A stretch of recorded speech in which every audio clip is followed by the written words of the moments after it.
Disclaimer. The information and education material contained herein is meant to promote the general understanding and dialogue of GANs processing. Such information is not meant or intended to serve as a substitute for a healthcare professional's clinical training, experience, or judgment. For patients and individuals, such information is not to be a substitute for professional medical, therapeutic, or healthcare advice or counseling. For medical issues or concerns, including decisions about medications and other treatments, readers, viewers, listeners should always consult their physician or, in serious cases, seek immediate assistance from emergency personnel. Prescription information, procedures, and use of medical devices information should be undertaken only by properly trained and certified medical personnel. We specifically disclaim any warranties, express or implied, including implied warranties of merchantability or fitness for a particular purpose. Such information is provided, as is, and is believed to be accurate at the time of its publishing, but it is the viewer's job to evaluate the accuracy of any information found in this presentation. Every case presented is of their own experience, applied by themselves for themselves, and it applies to their case only. Every person experiencing health problems should seek professional medical advice and consult their course of treatment with a doctor. The processes of plasma balancing described herein are a natural process which supports the body but does not replace medical advice or therapies one is already subject to.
One of the things to consider when we speak about going to space is what do we define the space as?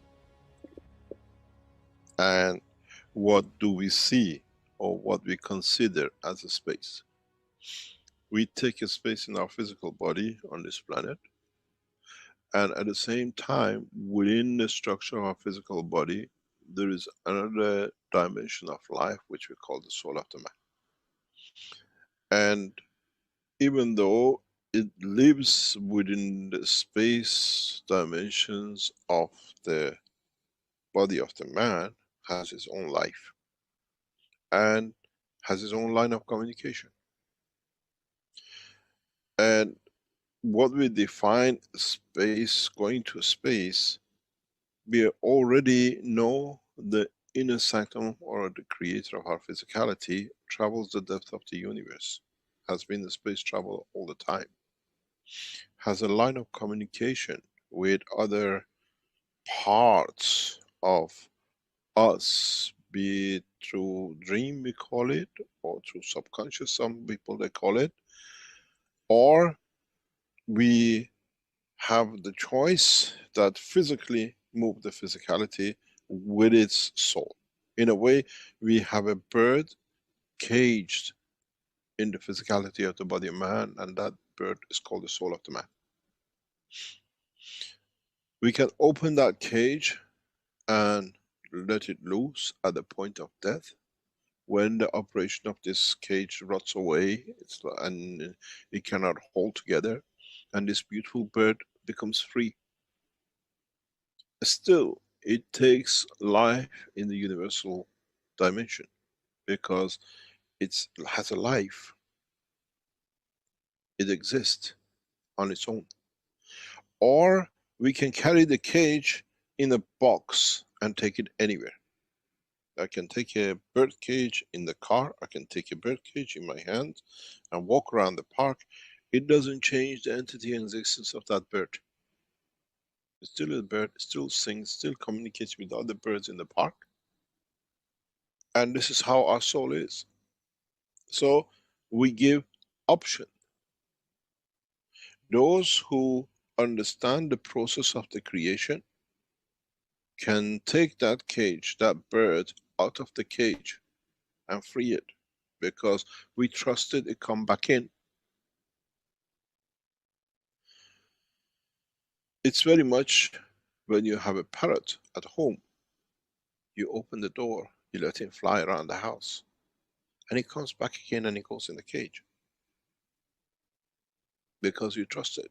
It knows that's where it belongs to. And this is the process that we have made an option to man. The soul of the man is that bird, but is encaged in physicality of body of man. And for the first time, man knows, man can see that it's him who hasn't trusted the bird to be freed. And it has come the time that he does not need to see the cage to break up, to rust, that the bird can fly out, or by accident open the cage's door is open and the bird flies out. That accident is when we die on the street. The bird cage opens up. That bird still gets freed. But now we are teaching how the man has control over this door of the cage. And he trusts that the soul will come back to the body. Or the bird will stay, that it can create that atmosphere of the home, the cage. This is the problem we have, and this is what we call it different ways of traveling. But to be able to free that bird without accident, or when the cage cracks, rust, and we call it death, we are teaching how to be able to control, to trust that that bird, when we release it, can come home, or can make a home that we can go to. When my children were young, 4 or 5 years old, they wanted a bird, a cockatoo. I bought them a cockatoo. And this bird in the cage was very young, few weeks old when we got him. And we used to let it free in the house. He knew he goes back in and he sleeps there and he lays egg there. And it came to the point, because of the diseases carried, we had to, the doctors told us, this bird cannot stay in the house because it's causing problem in the house, health problems. So we decided that we loved the bird. We didn't want to let it go, it was part of us. So we decided if we let it free, it will die, because he didn't know how to look after himself, because he was hand-fed. We decided we'd take him to a sanctuary, and we give it to a sanctuary to be kept. We carried the cage across a park, and as we were walking to go to the sanctuary in the park to be given to them, an old lady saw us. She says, "Oh, what a beautiful bird." We said, "We have a problem, we love him, but if you leave him here, we don't know if you see him." She says, "I'll look after it, give it to me. You can come and see it anytime you like." And it was just like a gift. So we got the old lady in the car, we went to her house, we put the cage there, we showed them how to look after the bird, and the bird was free again in the room. And every now and then, children said, "Papa, can we go and see him?" So we called the lady, we go and see him, and the bird is there. And it was a new home, it was our home. And this is how the soul of the man should be. Is trusting that where he goes, he can make a home for us. So in this process, we are teaching different ways of freeing the bird or carrying the cage. The bird is still there. If you want to carry a cage and go somewhere, you get in the car. That's your spaceship. Still the cage is there and the bird inside. The cage is the body of the man and the bird is the soul of the man. Because we haven't trusted that we get the bird back. We carry the cage in the spaceship. Or there is another line of teaching, which is the understanding the structure of the cage, that you can make the cage not to rot, that then it frees the bird, but it can open up and you can carry the bird is free, you don't need to fuel it, you don't need to do anything, it travels the space of the room, the space of the garden, the space of the city, and it comes back home again.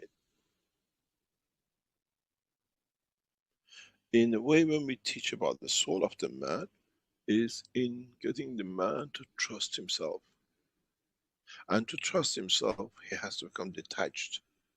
He has to come detached from physicality, detached from the wealth, detached from everything else. That the wealth is within me, not belonging to me.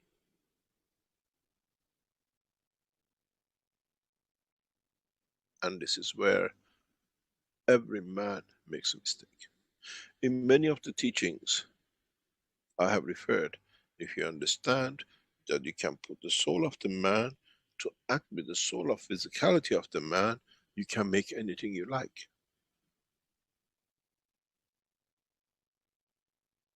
The soul of the man is the sun, and the soul of physicality in the palm of the hand of the man is the earth.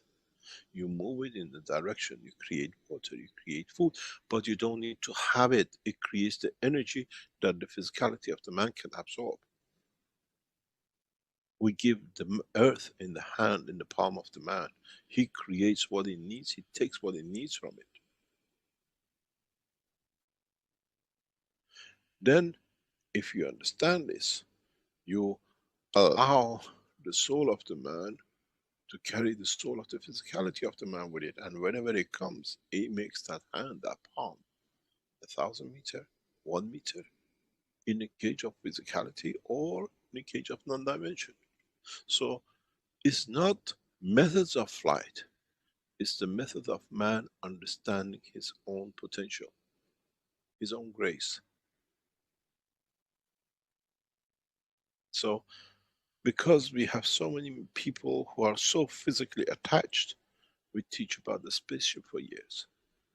This is what it was. They still wanted to see they can get into something. But as I said, I teach for the universe, not for the man. What we teach in the dimension of soul of the man, many travelers of the universe which hear the soul of me are educated, they understand what they missed. But as this is the last time we bring a messenger on earth, we teach everything for mankind to carry. All the rules are in the book. There shall be no more messengers.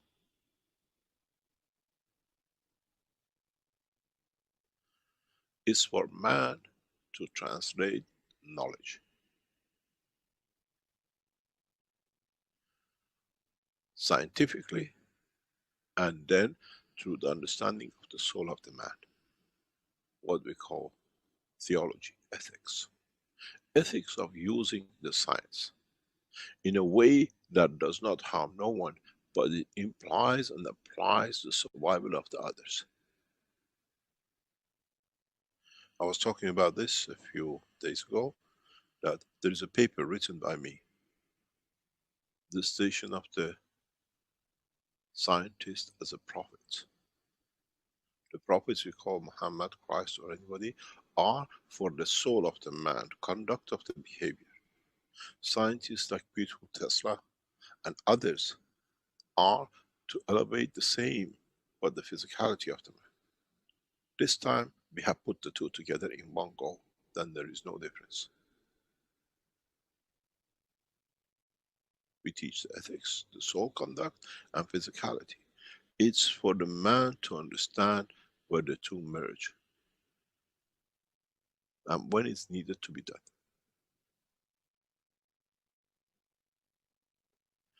The totality which counts, not the individuality. What you can serve counts, not what serves you. So in this way, if you are physical, we have given you the spaceship, all these reactors.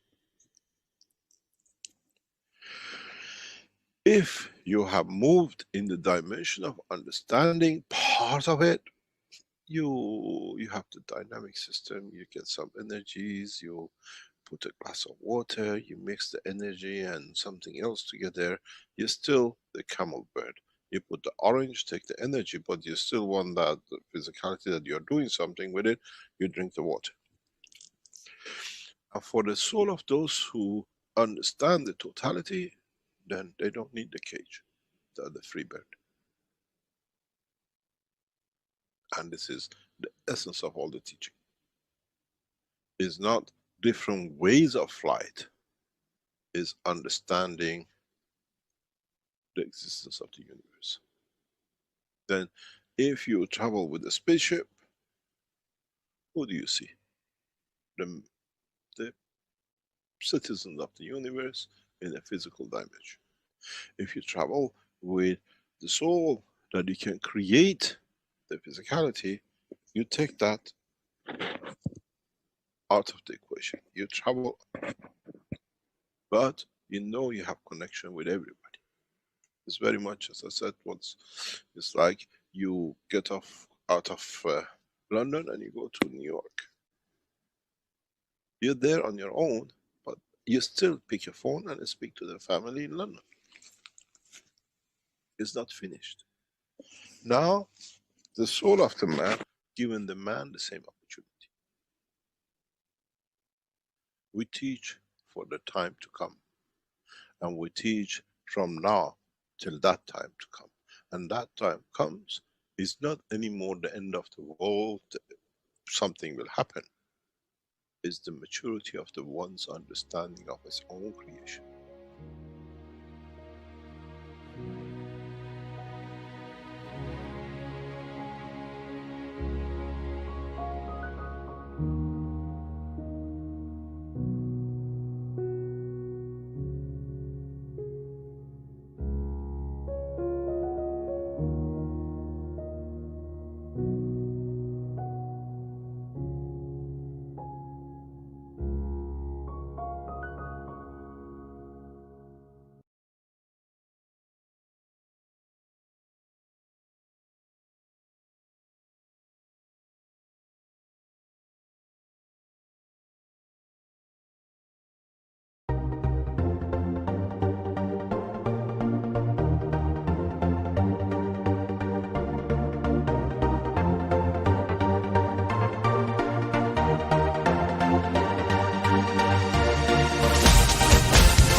Hello everyone and welcome to the 430th Knowledge Seekers Workshop here on Thursday, April 28th, 2022.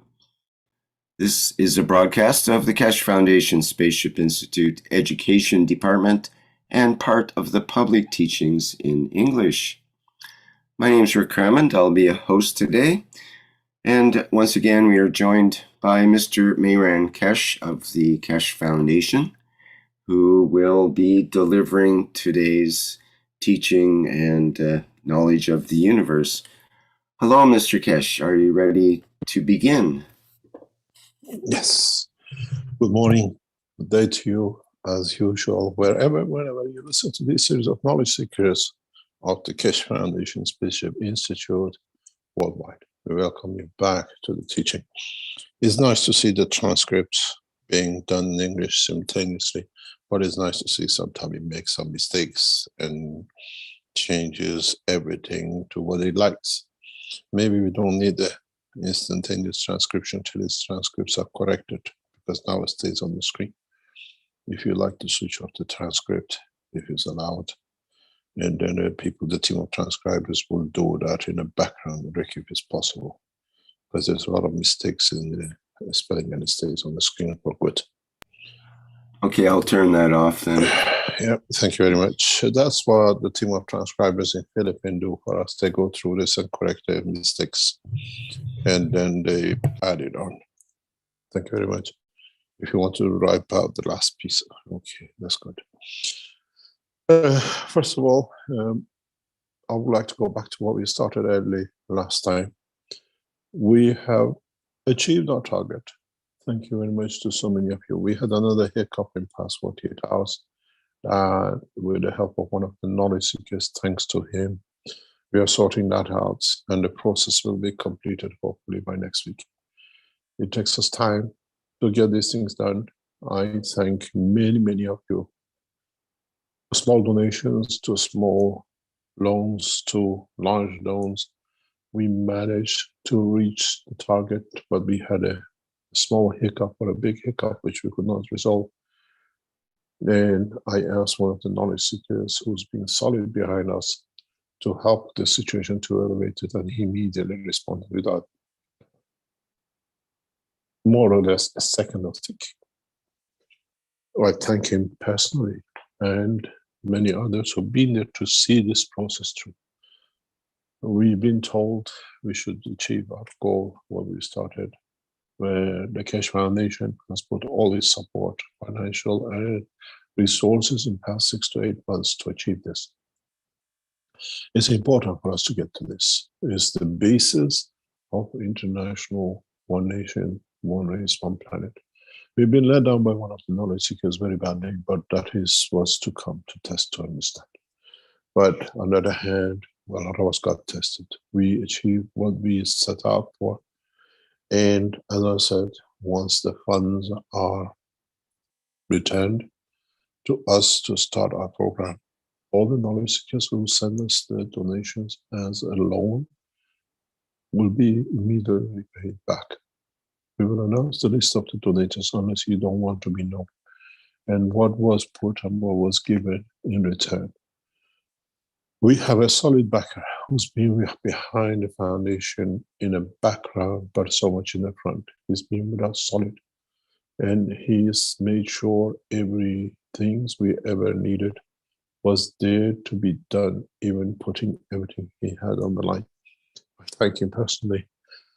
And it's for him to one day announce who he is. We have solid backers, those who understood the knowledge and understand what the knowledge will bring. In this process, hopefully in the next few days and a week or two or whatever, when we solve the new problem, which hopefully is solved, we already received the first part this morning, will allow us to plan things out. Again, Keshe Foundation does not disclose its plans for it to be stuck. But you will see us emerging in a very big way. Setting up of its own international structure takes time. We have, as I said, consulted many groups, many expertise, and we have made a decision in how the Keshe Foundation wants the assets as a joint venture received and done by you and us. We plan how to do it. My idea is very simple. We had experience. We went to the knowledge seekers. We trusted the knowledge seekers that they can do everything. And we found out in Nigeria, what they call it, in Ghana, and then in Italy, we have knowledge seekers who are devoted, and those who are not knowledge seekers are coming and rob the foundation. And those who pretend to be the knowledge seekers, they come in and rob the foundation of millions and millions. And those who've been inside, helping them, telling them exactly how to rob the foundation. In this case, Keshe Foundation has made a very clear decision. We build the institutes and we bring the knowledge seekers, and an expert team in the institutes will advise the physicality of how to build the factories, physicality of how to structure the new research and development. But running of the factories, running of the research centers, running of the management and commercialization will go to international organizations and companies without knowledge seekers. Unless there are knowledge seekers who are expert, and the groups and the companies we have brought in accept them to be in that position to be employed in that capacity. So we have separated the knowledge and the management altogether. The new management has no clue for the Keshe Foundation and the advanced technology or space technologies. They know how to manage it to the efficiency it has to be.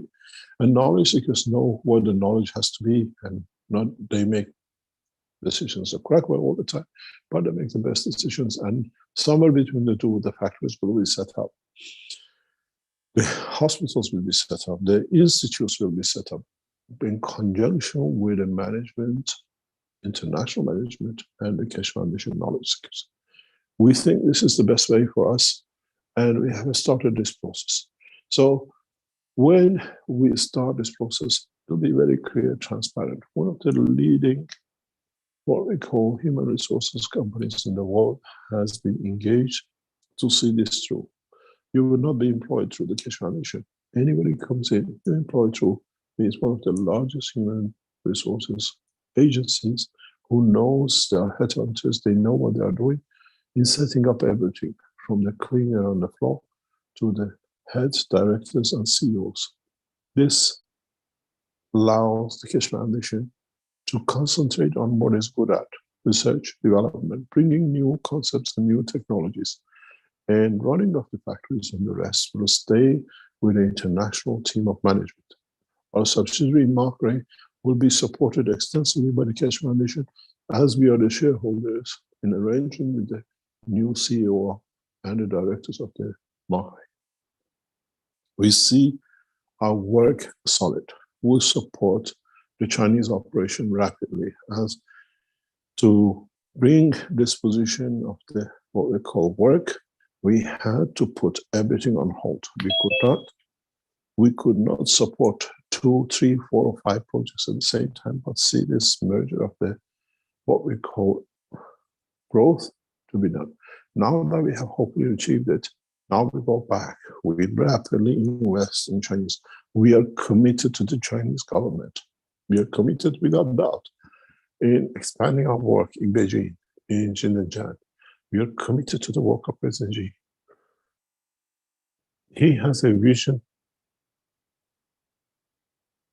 which is our vision. He has a global vision to bring peace and prosperity, but with a solid strength of knowledge. We have reached out to the government of Israel to create a condition of peace.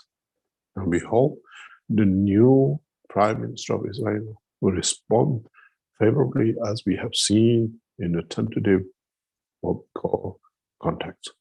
We could not negotiate with Netanyahu because we knew now why, as he used the reactor of the Keshe Foundation to say it's Iranian nuclear bomb. That's why he was ashamed to be found out. Now he's found out there is no room for his allegations. We see a massive peace opportunity in Ukraine. The investments of the Keshe Foundation will go mainly to do what is mainly has been brought out of the situation in Ukraine. You look at the Ukraine as a massive disaster. I look at the Ukraine as a massive opportunity for humanity, change of course, in many, many directions. Let me explain to you why. Then you understand in much deeper how we think, how we are. And what we see with our new process once it goes through will bring changes. Ukraine and Russia, especially Ukraine, is one of the main manufacturers of the base fertilizer material for the whole of Western Europe, or most of the world. With the situation which has come in Ukraine, we see huge increase in what we call agricultural product because the fertilizer has become very expensive. And at the moment, very hard even to attain. The way I look at it, the way we are investing and the way we'll go, the new CO2 capture systems, centers in cities like Tehran, in cities like Los Angeles, in places like New York or London, or as we open more and more of these, become the center that each nation produces its own fertilizer, natural byproduct. Now you can see how we look at it, using the opportunity. We'll concentrate, we'll discuss with you what is our target in the next few weeks, that it will not come. Ukraine will not be able to come back into operation for at least 2 years. We have 2 years gap to show the new technology, new way to create products without all the side effects. There is a huge gap in that market, and we see it. It needs multi-billion investments. And Keshe Foundation has managed to secure works that we can allow us to bring these kind of things out. There are more opportunities out of Ukraine. We are standing there. You look at it as a war. I look at it as a point when the two conflict, what is the benefit for humanity? We've seen that Vatican is pushing very hard in Ukraine, and we see Russia is not relenting. It's sad to see the loss of lives. And as I said many years ago, many months ago, we will see local skirmishes. Ukraine is containing Ukraine, but even though it's creating mayhem and a mess in the country, is cleaning the path for the future of mankind to be. We have seen many of you are worried about what happened. Ukraine will not go much far. It'll stay in the position it is. This was a test for the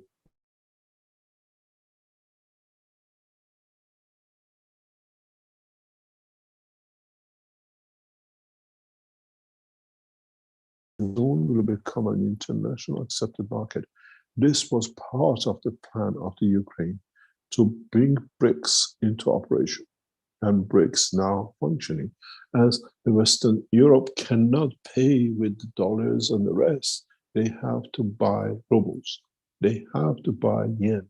They have to buy the BRIC currencies, and the BRIC as one structure has enforced itself as an international organization in the past few days, past few weeks.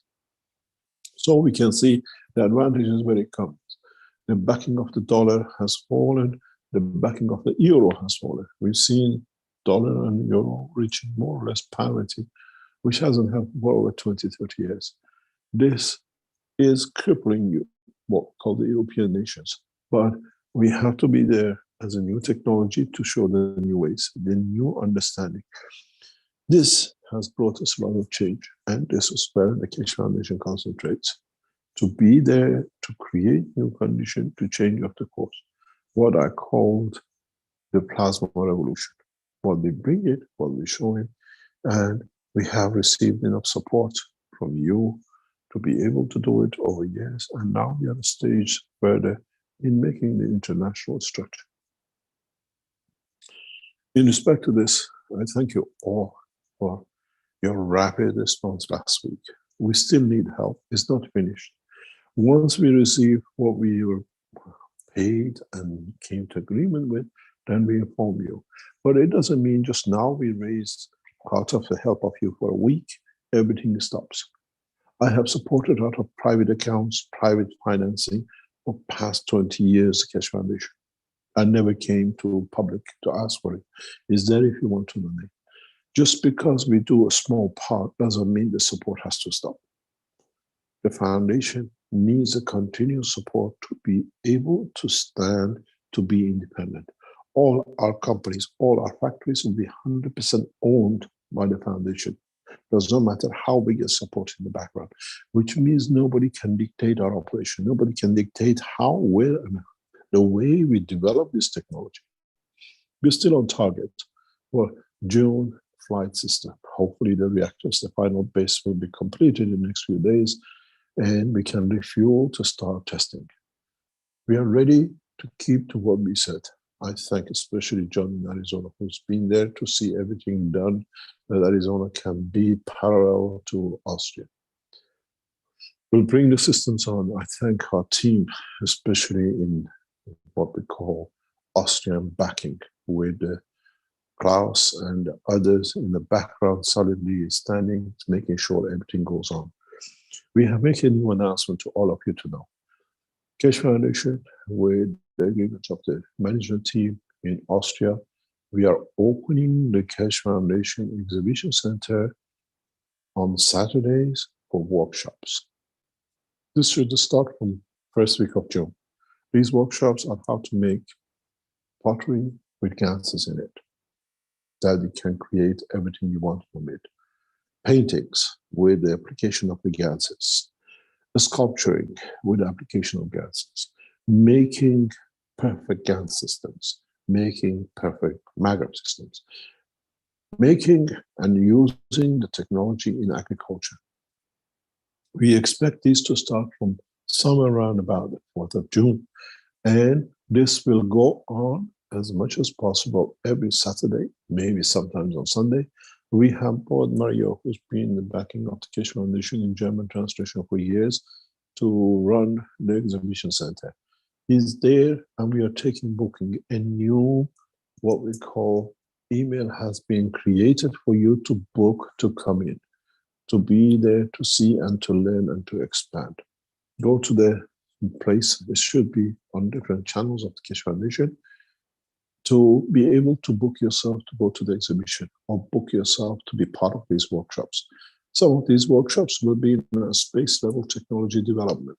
We announce it. They have put the price of 300 or 350 euro for the, what we call, for the workshops, and you can book in advance. Maximum capacity is about 15 to 20 people. And in a way, when you come, you see the exhibition. And after that, or during that, when there's something happening, you're cooking the pot or you put something in the oven, lunchtime or in the afternoon, somebody will take you around as you came in for not the, what we call the workshop, you get the tour of the exhibition as the others do. We see this as essential to be able to spread the knowledge. And in the future plans, this will be done in a very extensive way. Some of you been through the exhibition. If I'm there, always try to come and say hello. And if we are in the capability to expand this to other positional conditions, we will do. This is important for us now that these workshops run primarily by the Keshe Foundation and kept and looked after by KF SSI. Our management team in the background has been standing behind us solid. Wang Lin in China, Chanlin in China, Ella, Stanley, and the rest, the whole team of the Keshe Foundation worldwide. In Arizona, we've seen Relentless Work from John, we've seen Rafael, we've seen our team in Mexico, we've seen Naz, what do you call it, Lisa and Jim in Australia. We've seen the Philippine team standing solid behind. We've seen Alex in Nigeria standing and solid, trying to carry on with the work he started some 3-4 years ago. The work does not stop. We see Alex in Canada, and the American team continuously expanding the work. We see Yusuf in Tehran, with the backing of the, what we call the twins, Azar and Hassan. They're keeping the back end of the reading teaching online, plus the factories which are coming online. Iran will become a center of production and export of the Keshe Foundation materials. Very soon, all the pens and the magnets you receive as you order will be manufactured in the factory in Tehran. We do not need to produce much more to be in competition. It is much practical to make it the way Yusuf has done. They have moved into new premises, offices has changed, expanded, and the factory is on the same way in Tehran. This is what Keshe Foundation is. It's you and it's us as you. And this is where we're going. Last week, we had to come to you because it was crucial. And you stood by us as you've done for years. And hopefully now we go through the new phase. We are not looking at what happened in the past. We are looking what the future can make. I see a lot of positive moves in Ukraine. I see a lot of positive moves. What's happening between Saudi Arabia and Iran. We see a lot of move in Palestine. A beautiful decision has been made by the state of Israel to communicate and open and break the bridges open that everybody can do everything with the Islamic world. This is taking time, it takes time, and this will bring a lot of fruit. The first meeting in Israel for the other nations, Arab nations, in the foreign ministry level, brings a lot of good time. We invite Iran to join this. Iran has to join us. I advise the Iranian leadership find a way to bridge the gap between Tel Aviv and Tehran. We need to bring peace, but peace comes out of the work of the Keshe Foundation and the nations where we can deliver the technologies that can bring the change. I thank you a lot in what you've done for us in the past few days, past few weeks, and you're there solid. And I said to other knowledge seekers in the past few days, I wish I would have gone to the foundation long before than just doing it on my own and backing it for years, step by step. But the last step counts, and that's the last few hundred, tens of thousands, which we needed to bridge because we used all resources, made a change.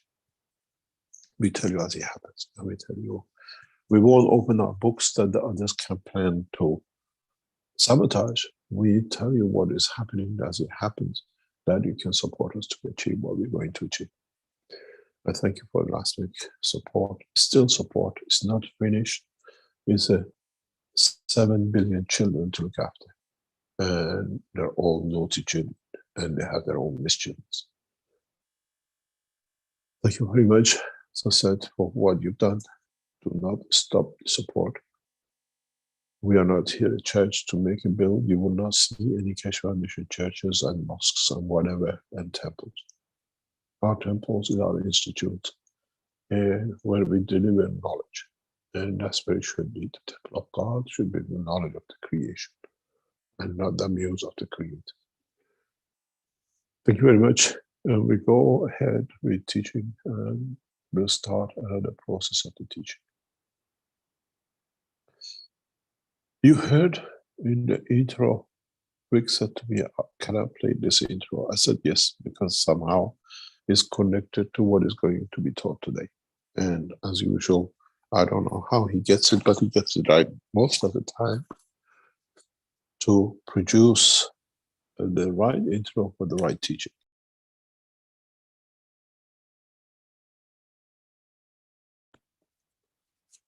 In that process, we go back to part of the intro.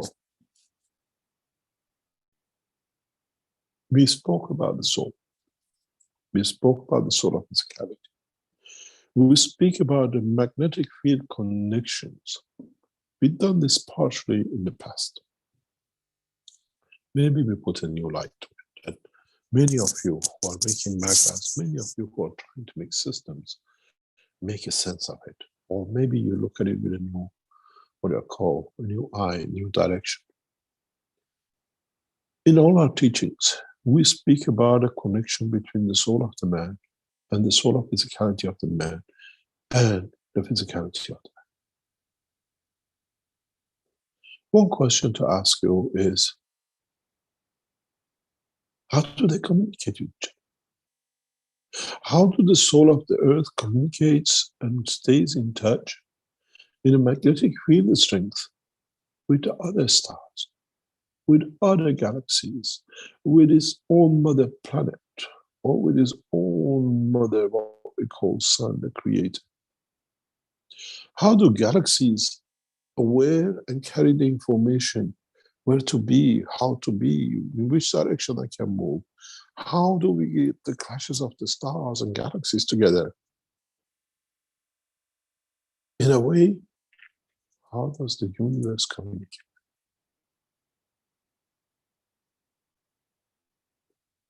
What is the bandwidth? Is not there, as you're sitting in the car, another car comes and you go, beep, beep, horn, don't come, I'm coming.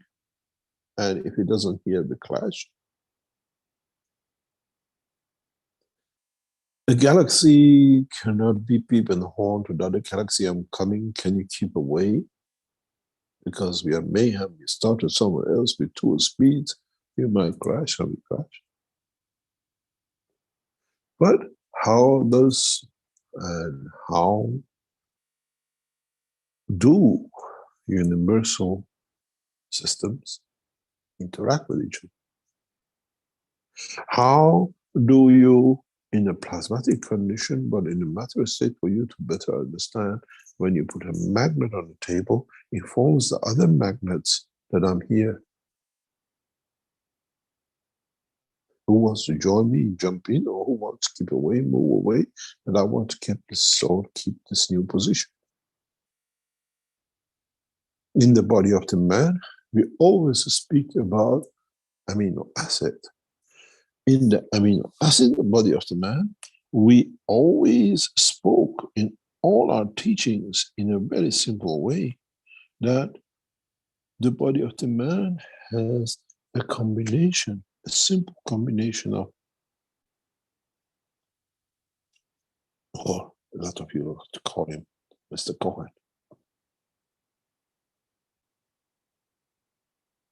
This character, this structure is applicable everywhere. You need a line of communication.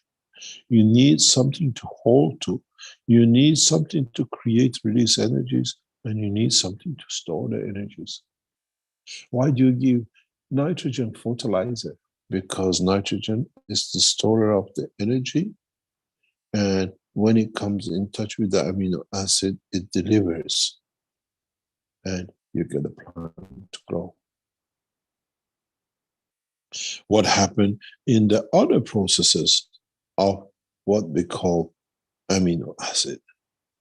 This one is the gravitational field holder to keep everything together in the structure in conjunction with the other cells. In the what we call galaxy work, we call it a black hole. In the universe, we call it the central universe line. Nothing has changed, it's the same structure.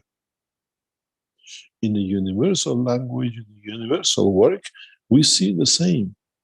We have a source of energy, which this energy allows the particles, as they release their energies, what they don't need, to create motion and field of existence for the rest of the galaxy. But the most important part for today's discussion is this little chap. In the body of the man, in the amino acid, the carbons are line of connection between the amino acid and other amino acids. They carry in a strength that in the spectrum can connect to any combination. We use it as a sugar, we use it any other combination of materials we need. Without a carbon, without a condition of the carbon, we do not have what are called connections. We have no line of communication. So what, when, and as we become knowledges of the universe to be added to us, we have to understand what this little chap does. How does it behave?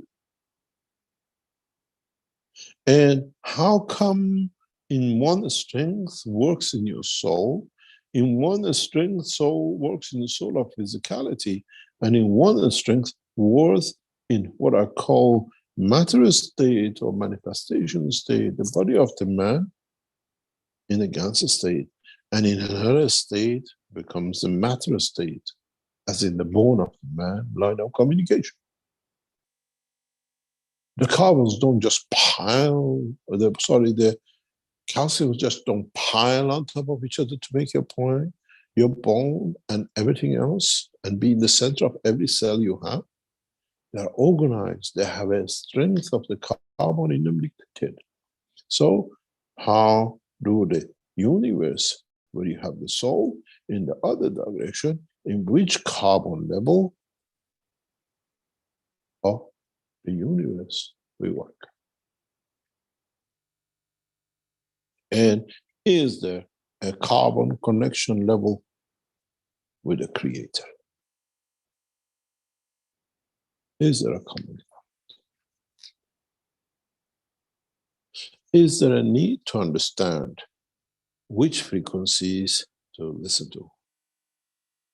You want to listen just locally, listen to the long wave, you want to listen to around in a better distance in a medium waves, or you want to go and get as much as you can go far, you go on the short way. And then you have the others, FM and the others and the others. We have to understand this to be able to work. If you don't understand this structure,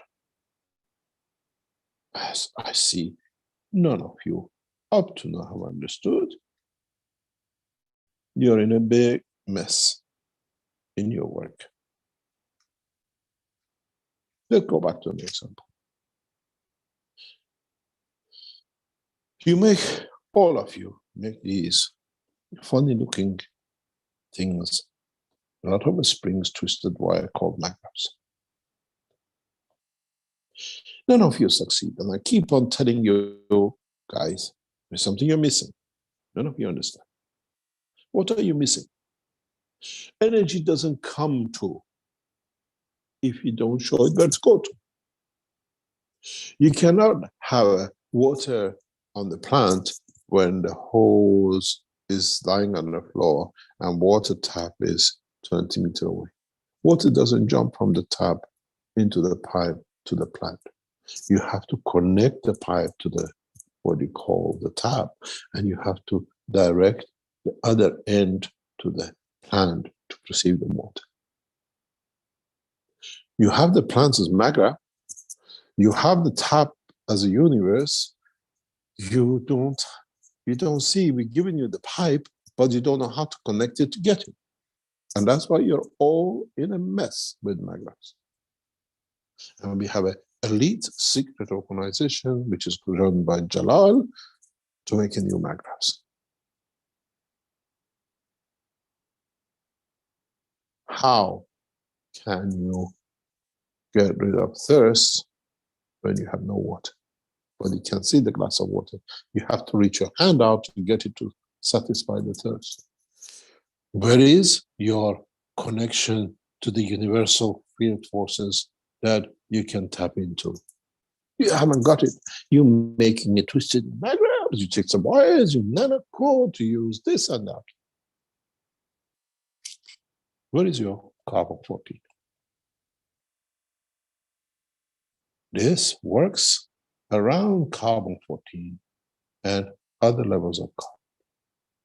This works around between carbon-14 and 13. This works between carbon-13 and carbon around about 12.5, and in a matter state, you have carbon-12. When it comes to this guy, the creator, you need a special understanding of what we call crystalline carbon-14. That is a different knowledge of the creation. So, Mr. Jalal, and your team, which I see in the background, trying to get this secret society of magra making, have you sorted out your tapping to the universal energy? Because here you're sitting on carbon-12. You have to find a jump. Then your magra will deliver you megawatts of energy.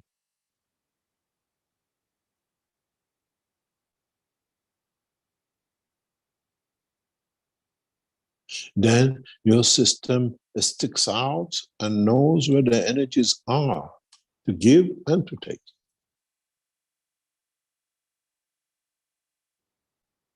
Then you understand, when I explain to you, we're giving you one of the most powerful generators, but I give a Rolls Royce to a toddler in the cot, but I give him the key. Can that toddler in the cot drive the Rolls Royce? Just because it's got the key, because he thinks, oh, this is something nice to put in the mouth.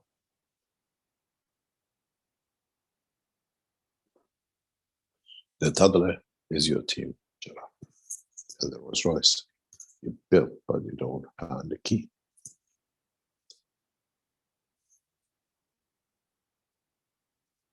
You will not succeed unless, in totality, you understand this process. And none of you, in past 10 years of teaching, 15 years of teaching, ever understood this. I went to you in teachings as far back as deuterium. The building block of carbon. The building block of, in teaching, talking about deuterium and carbon-14. In essence, it's the same.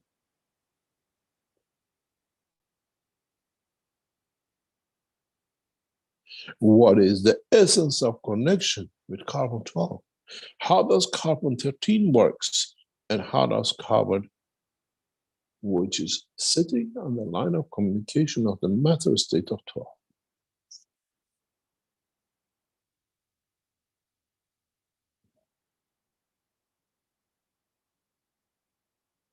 Till you do not solve this, you go nowhere. Nor in your space technology, nor in your transportation, nor in magraphs, nor in growing of the cell of the body of the man, nothing. Because you don't know how to communicate. It's no use me teaching on a short wave and you're waiting on a long wave. You switch and you play the pedal or the knob, and then you get where I am. You have to understand this switching. Then you can connect to any line. You have to understand the process of connection. Because if you do not connect, you Mr. Cohen, doesn't matter in what dimension, can communicate with the others and function.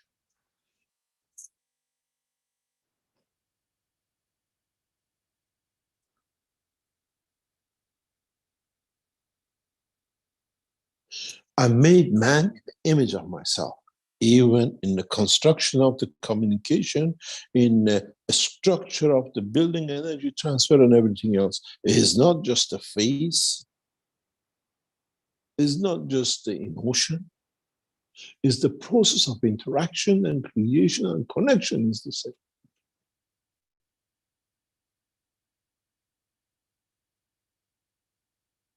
So, gentlemen, you've been making magraphs for years, and I've been telling you, you're looking for the peanuts, you're looking for the crumbs, the cake is sitting there.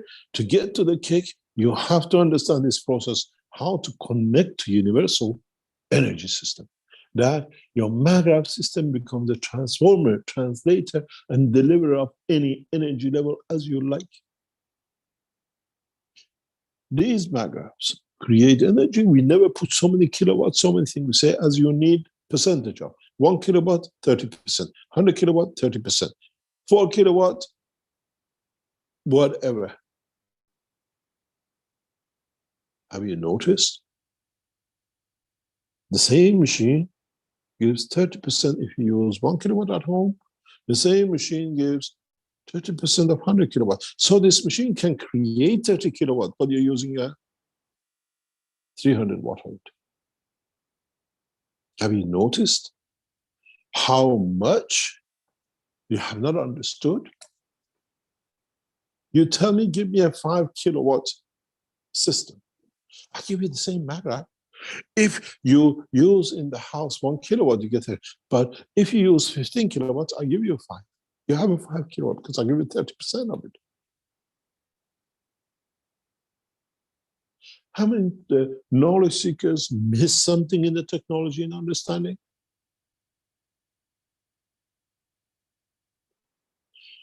Haven't our knowledge seekers who are building these systems misunderstood the whole concept of the line of communication between them and the universe? The interesting point for me has been for weeks and months. We talk about the soul of the man. We talk about you going out and getting in touch with whatever you want to go. Then we talk about the soul of physicality of the man. Then these two communicate somehow. And then somehow this communicates with the soul of physicality, with the physicality of the man. Somehow they communicate too. But what happened? Where did you miss the line of information? How come you get psychosomatic when this one connects to this one? And uses what we call emotion. And then comes physical emotion.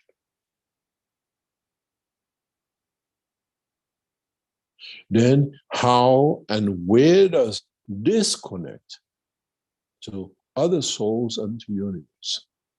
Isn't this in reality what you all missed?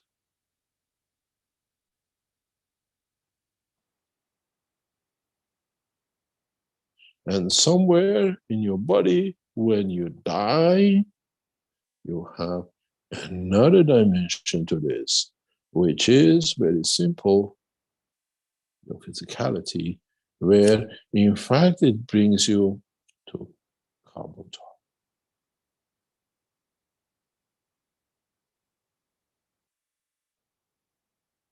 Long wave, medium wave, short wave, and FM.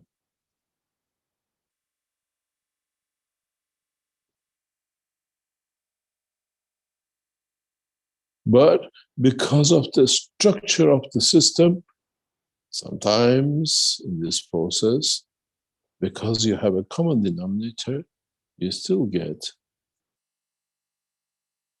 carbon-14 line of communication. Change this one in a very simple way to, instead of this being the physicality of the man, and this one being the soul of physicality of the man, and this one to be the soul of the man, and this one to be the man, in the matter state, you're born. Play a game. Make this the earth. Make this what we call the matter state of the earth, the inertia. Make this one the magnetic field of the earth. Make this one the sun. Make this one the galaxy, and then so forth. Nothing has changed. We're still in that bandwidth of Mr. Cohen.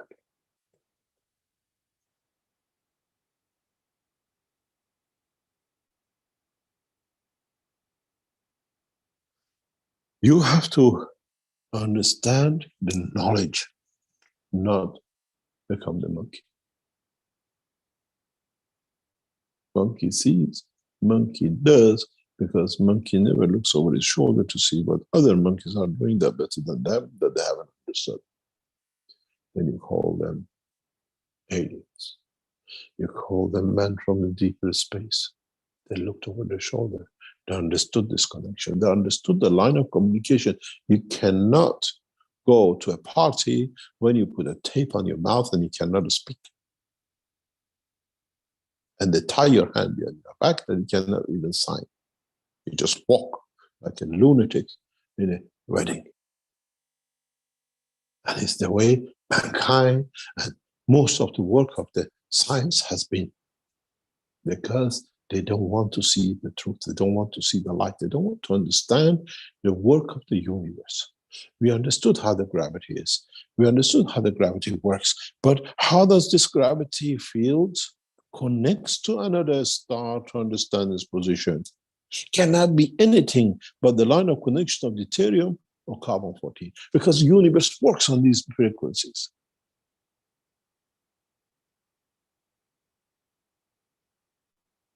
Now you understand. When I explain to you, I have given you the most powerful energy system, you all laugh. Mr. Keshe system doesn't work. But hold on, guys. The same magnetic system you connect to the house, you have 12 kilowatt usage, you get 4 kilowatt. The same magnetic system you take to your mama's house, but uses 3 kilowatt, you get 1 kilowatt. You take it to the son who's young and has a lot of electronics, he uses 30 kilowatts of energy and he has 10. And you say, Mr. Keshe, can you give us a 5 kilowatt power supply? Hello?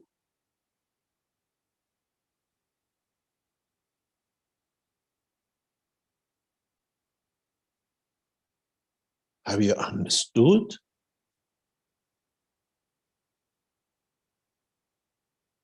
This one, because it needs more, has tapped into universal energy. This one needs less, has tapped into the house energy level.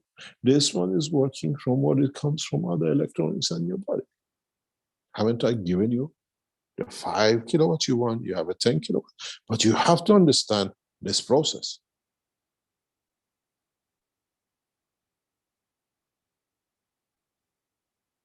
When you need, I give. Good morning, Jalal. Good morning, the whole hidden team of MATLAB system. I watch all your communications. And sometimes I literally roll on the ground. Guys, move on. Haven't you understand? Haven't you understood the process?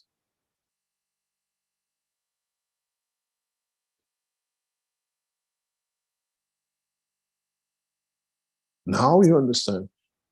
You had a 5, 10 megawatt, kilowatt energy source with you from the day one we made the first one in Trent or in Ballet.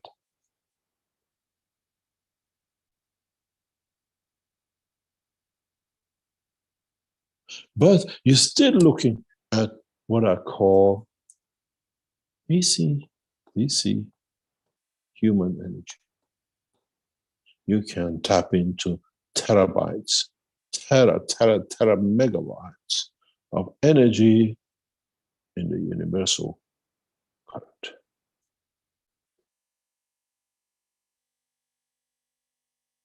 I'm sure John is pulling his hair up in Arizona.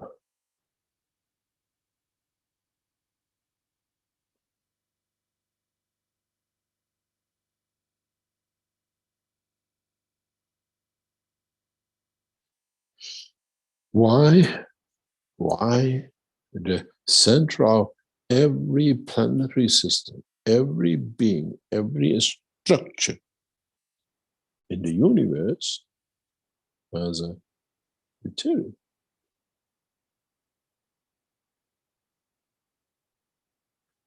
In its amalgamation and division creates hydrogen and tritium.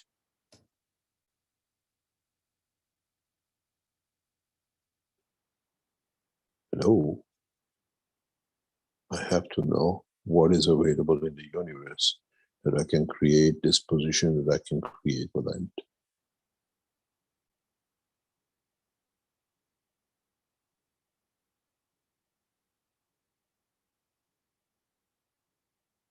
How I position myself as a deuterium, and sometimes I create a tritium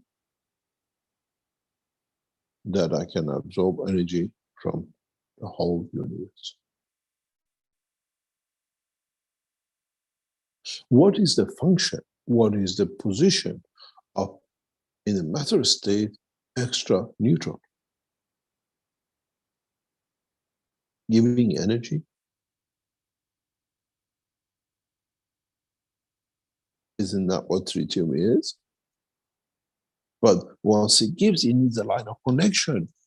Actually, many of you knowledge seekers, if you wanted a good maggraph system for the home, you should have made a GANs of fertilizer than making all these GANs you made. I've said that many times, but you don't listen because it's got so much nitrogen in it.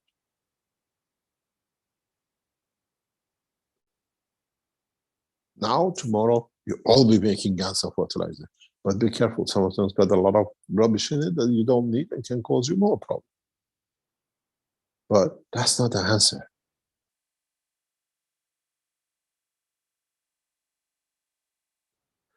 Understanding the science of interaction of the fields is what we are looking for. Doesn't matter if it's called calcium in the English language, diridata in another language, Barabru in another galaxy, and diridram in another universe. Understanding the work, the effect, and the need for what energy levels, what it is, which one holds in, which one gives, which one takes, and the rest of it. And which one stays in communication with all three, what to give, when to give, and where to give.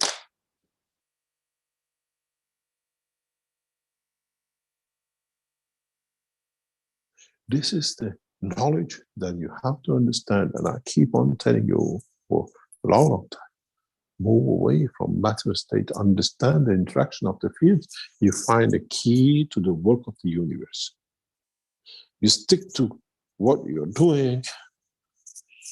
Maybe your great-grandchild, maybe your great-great-grandchild, when they deviate from your way of thinking, because you did all the bending, they don't do any bending because they realize a beautiful thing, then you see the understanding is all the same.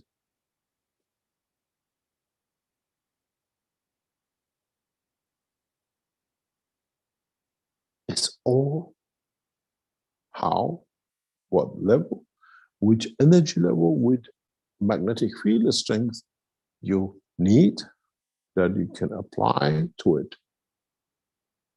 You don't get the donkey to fly, and you don't put a load on top of a jumbo jet to take from one village to another.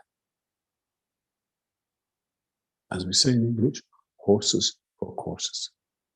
A flat runner cannot do jumping.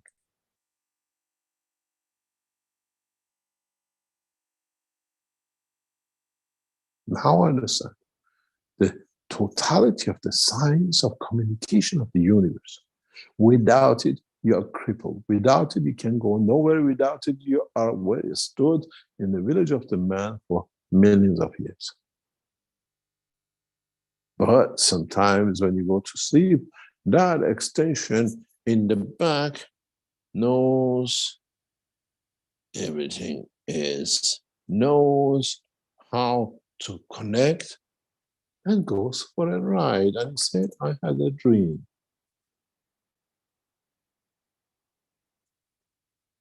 The reality, the process of the creation for man is as simple as ABC.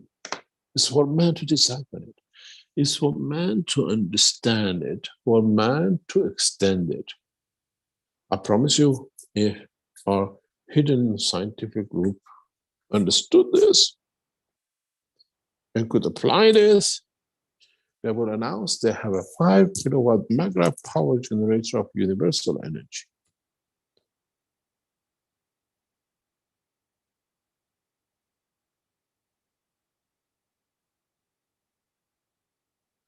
Then you understand your maggraph system is the backbone of your flight system, because then it knows where to attract, what energy is where to be, and creates your conditional position.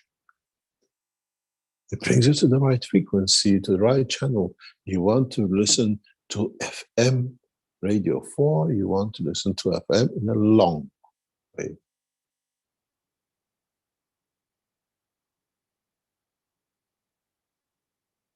You have to understand how to match it. if it is FM with a mixture of long wave, or is it FM on its own, or you just want to listen to the long?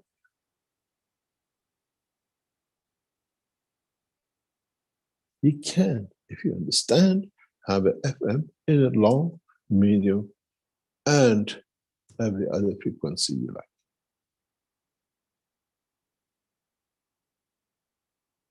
It's just that you don't have the knowledge. You cannot do. It's like what I said when I went to, I was asked to give a conference talk in German by the Schneider family. And this guy came as a doctor and showed us a battery. A machine says, I get more arc than I can put in, shows a battery and says, this is what it says, 12 watt, but I'm doing 30 watt. And I asked a question, excuse me, sir, why don't you tell people about the AC side of it? You just show the DC. That was the end of the teaching for him. And he became one of our best knowledge seekers for years and years.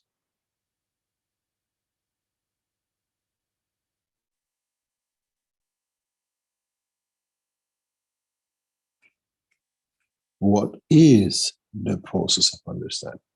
What do we understand from this knowledge? And how do we go to apply it to when we need it? Do we need the energy to absorb? We use the oxygen of gravity. Do we energy to keep to stop overheating? We use the hydrogen.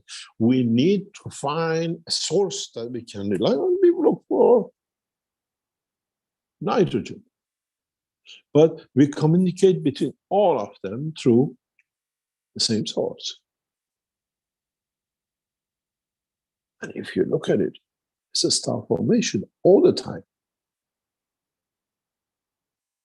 There's no better star formation than the amino acid of the body of the man. You have a hydrogen on top, you have a nitrogen, you have a carbon, and you have a body called oxygen. Each one sitting on their own.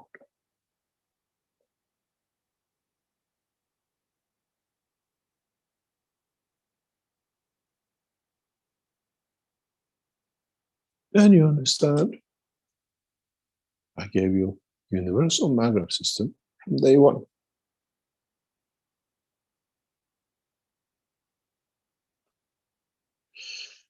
Some of you, with a small trick that you don't understand, and I see in Mehran making, you create that connection to the universal. And if by accident happens, you say my magnetic system gives 80% and 100%.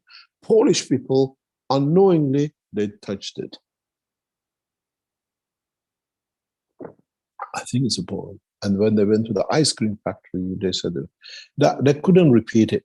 They cannot repeat it because in production, they made a small, unknowing move of construction, which tapped into universal energy. I've seen 2 or 3 people being able to, this is my maggraph I have at home, I don't need electricity. Oh, it never happens, it's a lie. But unknowingly, the guy made a condition to tap into universal energy. And when I look at their design on the paper, it's the same as your others. But when I asked them, can I have a picture of the system? I said, unknowingly, they tapped into universal energy.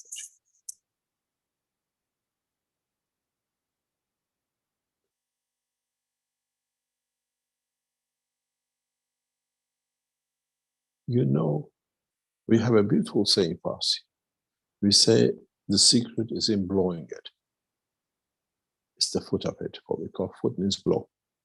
A guy working for a master potter for years, making the pots, putting in the, what we call the oven, bringing it back, and always been black because they always use charcoal. After 30 years, the master wants to retire. And he says, you've been with me a long time and you've seen everything, you know what to do. He says, but there's one secret I don't know, is every night I leave, all the pots are black. When I come in the morning, they're all white. If I find out how to change the black to white, then I found everything. And the master says, when I wake up, I just blow the dust off.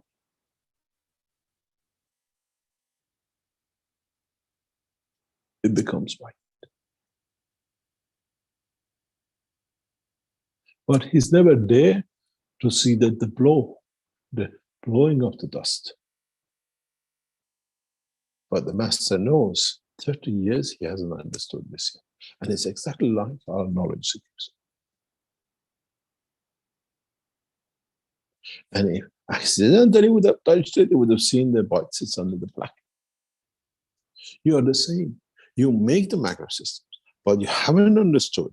And some of you by coincidentally, and some of you in a way of twisting your wires, make sure you receive no energy from the universe. And you think you're doing so good.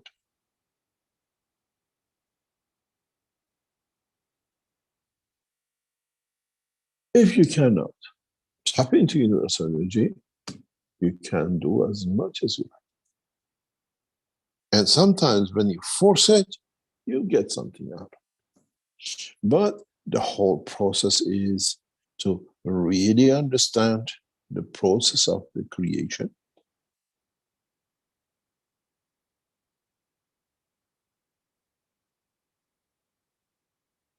One is, in reality, if you understood it,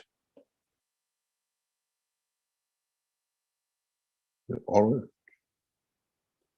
One is your hydrogen. One is your, what you call nitrogen. And one is your carbon. One give, one takes, one supplies, and one keeps everything connected. This is the secret of the creation in the universe. Be it the cell of the man, being creation of galaxies, being the structure of the life of the creator in his family.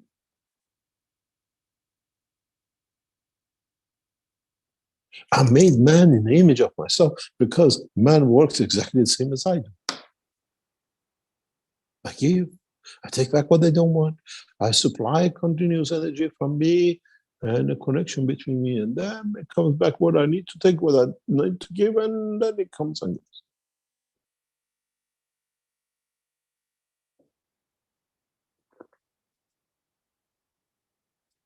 But don't forget, in a very, very simple way, have you ever noticed this? I get 30% reduction on my house, which I used to use 30 kilowatt. I get 1 kilowatt is not good. I still get 30%. I get 4 kilowatt is not as good as yours, which you get 10. No.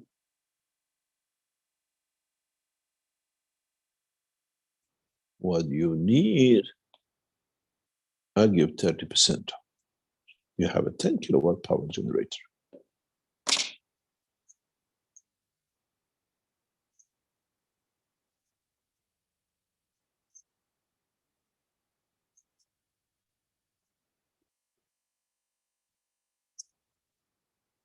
Your other problem has been, how do I change the field of the energy from AC universal to man-need DC universal to AC man-need in the matrix?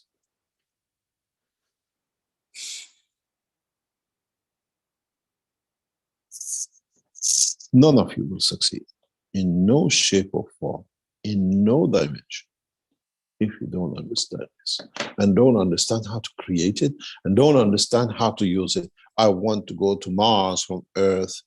I need to know what's happening in Mars. And the only way I have is through the line of communication of the carbon-14 or deuterium. Or am I still working on 13.75? This is the beauty of understanding and knowledge. This could be Mars, this could be another galaxy, this could be anywhere else in the universe. universe. And this is how the magnetic fields of the universe connect and keep separate. That's why when you put a magnet on a table, what do you see? A line. One is 13.75, one is 13.76, one is 13.4.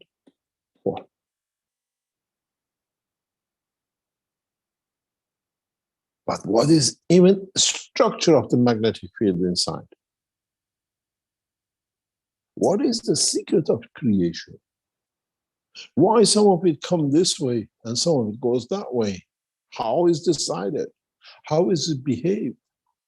This is the story of the magnetic field, the line of the connection to the Creator. I teach you one. You're not ready for it.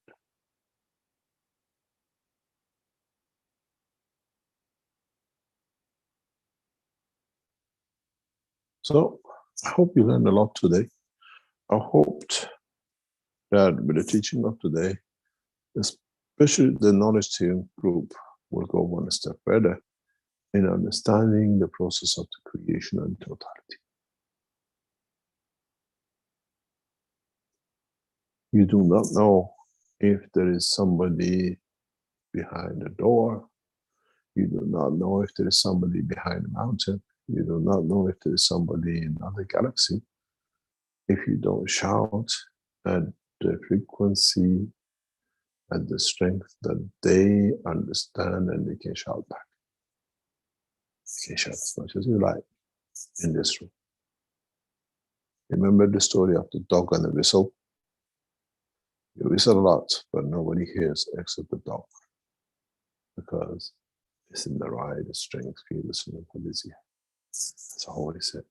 Nobody hears the departure of the soul of the man except the owl, which the noise of the departure is so harsh that it makes it to cry and it sings. You want to be the dog to hear the matter state whistle, or you want to be the owl to hear the voice of the soul. You have to find that strength. You have to find that knowledge. You have to understand it, not define it, because I always say to my children, when you understand, you don't need to remember.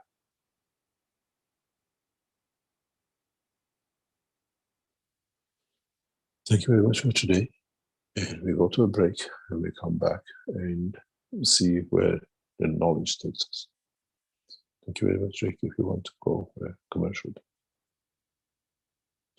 Before we go for a commercial break, if you are artist, you have an art which you can use, to teach the others, glassmaking, which can use as what we call Ganses or anything else which connects to our technology, send a message to the Keshe Foundation.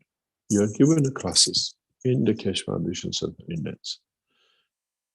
If we can cover your cost plus that you have an earning for a day, join us to teach the others the science.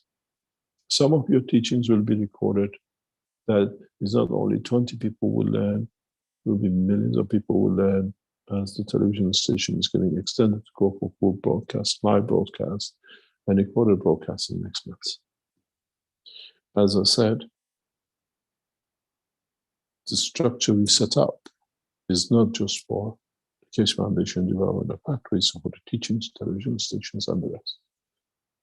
And what I call public understanding of the technology.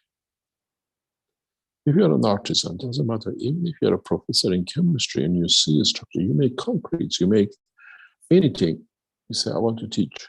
Book your time with the Keshe Foundation, info@keshe.foundation. So this is what I have. I would like to know if I can teach maybe once a year, maybe once a month or whatever. Come to links. Or in the future, go to our institutes and we put classes for others to come and learn from you. We teach you free, and it's your responsibility to share the knowledge freely to others. You hold back, the knowledge gets cut off, and you become a cabbage. Just you grow without any sense of direction. Man grows when the man shares. And Doesn't matter if it's a state of wealth, in a state of knowledge, in a state of understanding the creation. Thank you very much, Rick. Let's go to a break and we'll come back and see what we can answer. Okay, thank you, Mr. Keshe. Okay, we'll be playing a few of the Keshe Foundation videos here in the next few minutes and be back shortly.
Water is the foundation of our life.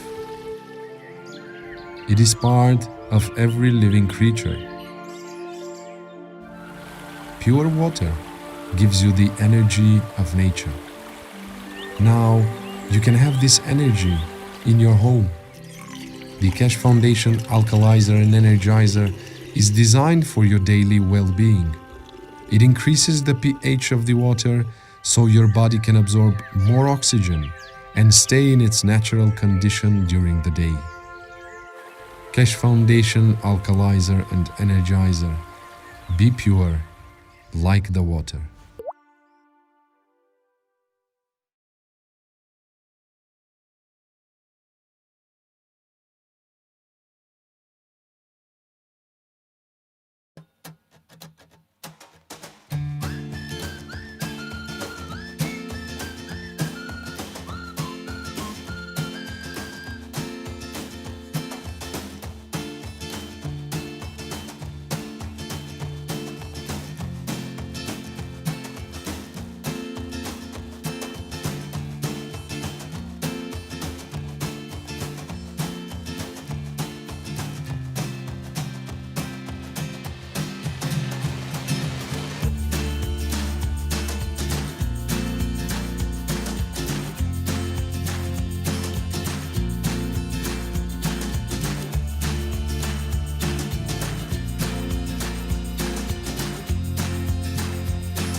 The revolutionary new Flight Enhancement Spaceship unit is due to be launched in June 2022, and in the same year is expected to fly passengers into space, to the moon and beyond for a day or even several days at a time.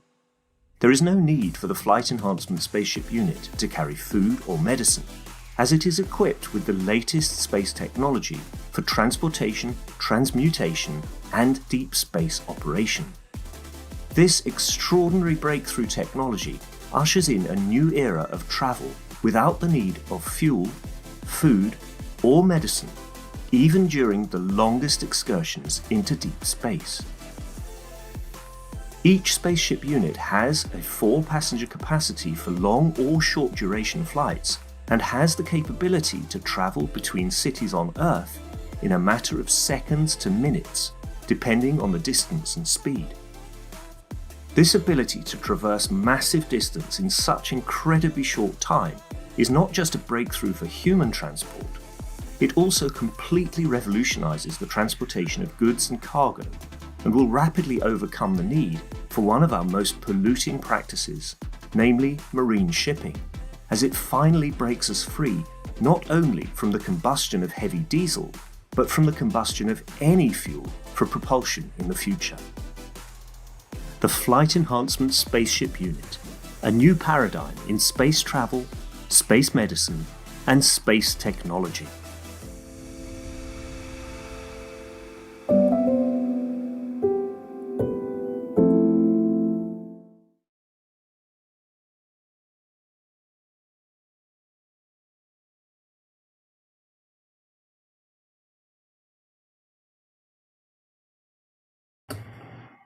Okay, welcome back everyone to the 430th Knowledge Seekers Workshop here on Thursday, April 28th, 2022. Well, Mr. Keshe, are you ready to begin the second part here? Ready, willing, and able, yes. Okay, well, let's see what we have. We have some questions in the Q&A, and we have a hand up. Maybe we can address the hand up first here, which is Azar. Good morning, Mr. Keshe. Good morning, everyone.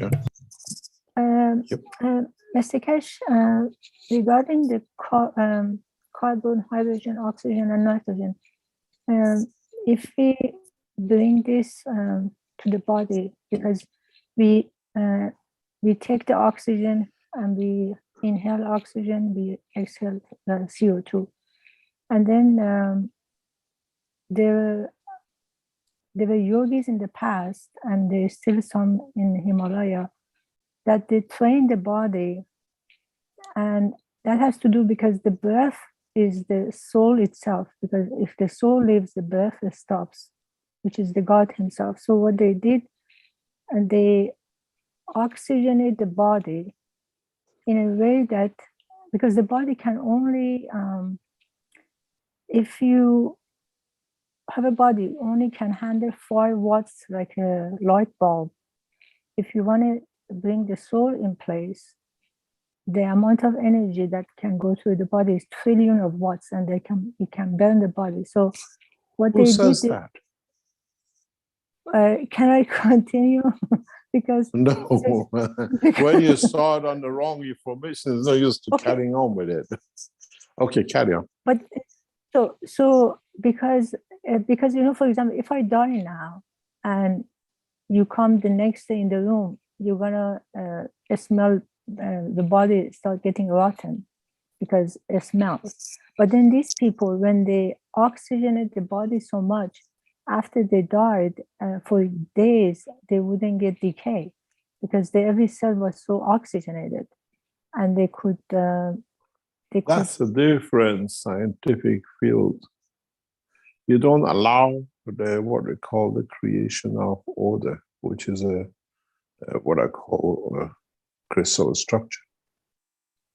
If you delay it, you don't smell it. This is what happens in your nose. The smell is there, but at a different level when you put oxygen in it. Most of you who had corona if you went through a severe corona, lost your smell. But you're getting it back very slowly because the neurocells are gradually adjusting to the what we call lower level, natural level of the rest of the body to be able to communicate. But it doesn't mean that you lost it. If you would have introduced a new dimension of fields of crystal structure, you would have had smells of a new dimension. Maybe the smell of Mars, maybe the smell of Jupiter. We don't lose it. The strength changes, and just because we don't smell it, our strength, we think we lost it. They do the same. When you add oxygen to your body, you change the threshold to another level. Mr. Keshe, when we look at the spine, and then it goes extension to the, take it up to the head, to the soul, and then we have the breath we take in, and we have our heart. So there are different processes. There are totally processes. Okay, so my question is, if they, I mean, these people, they could, everything that you talk about, these people could do. They could transmute element, they can transmute themselves. They can actually, this is not a story, this is the, Why should it be a story? No, Asarjan, why should it be a story? The teaching we do is for most of mankind to reach to that level. These people have already understood. So it's not that something is strange, but maybe they understood part of it. Maybe they understood more than what we teach today. Because you know what they did? They play with the breath only. Of course. They play with the breath, because if you take because even in breath India, is a natural way of taking food. So if you control the breath, actually you don't need a digestion system. Yeah, because if you can control it, because you see, this is interesting for me, because this guy with his hand up, because there was a boy in the school, because this guy can see, first of all, this is actually amazing for me, because when you're born in a physicality, because we have this physicality comes to this planet, and then we have our soul, which is the invisible body, which is the God himself. Okay. So when you go to say you're born, and a lot of people go to astrology, or they go to the I don't know, the hand with the palm, and they tell them about the future. But in fact, the future, they say, is related to the physical body, which is the truth. But if we go to the different level, which is the soul level, you can manipulate your future. You don't have to have any faith or what they say, the astrologers say your future is going to be. So we act in a physical, but if you go to the soul level... No. I'm going to stop you there. Go back to the teaching of last week. When you can go to that level, you don't manipulate. Go to the teaching of last week. When I explained to you, it's the same soul. He knows the story the father tells the night before, because it's the same father. He knows where to stop the story and start the story next day, next night for the child, that it fits the story of last night. You understand? Yeah, but Mr. Keshe, you don't extend the soul. No, you don't extend. You know, Azajan, in Farsi, you know, in Farsi, how do we start telling a story for the children when they want to go to sleep? And my son, he always says, Papa, can you tell me the story of Yeki Bud, Yeki Nabud? Yeah, because we connect it to what it was, and we bring it back because we make the story. When you can connect to your soul, you don't know, because you plan, you are aware of what's going to happen tomorrow or next year and 1,000 years, because you see the whole structure. It's like you today home, you know what food you're going to have for breakfast, what we're going to have for lunch, what we're going to, because you plan it. The food doesn't need breakfast and dinner. But in totality, I would like to be there, and I go to Jerusalem, I become Christ. And then I go to Mecca, I become Muhammad. Then I go somewhere else, I become somebody else. Because I plan it, I decide. When you are in a frock up with a man, it's very easy to change once you understand the soul. It's the easiest thing. You can even stand in front of me and change your image that I see either as a man, either as a woman, either as a child. Because this is what I want to see. In the world of the man, we take photographs. In this dimension of the soul, we create the reality of the existence. You can do it with breath. You can do it with understanding of the emotion of the soul.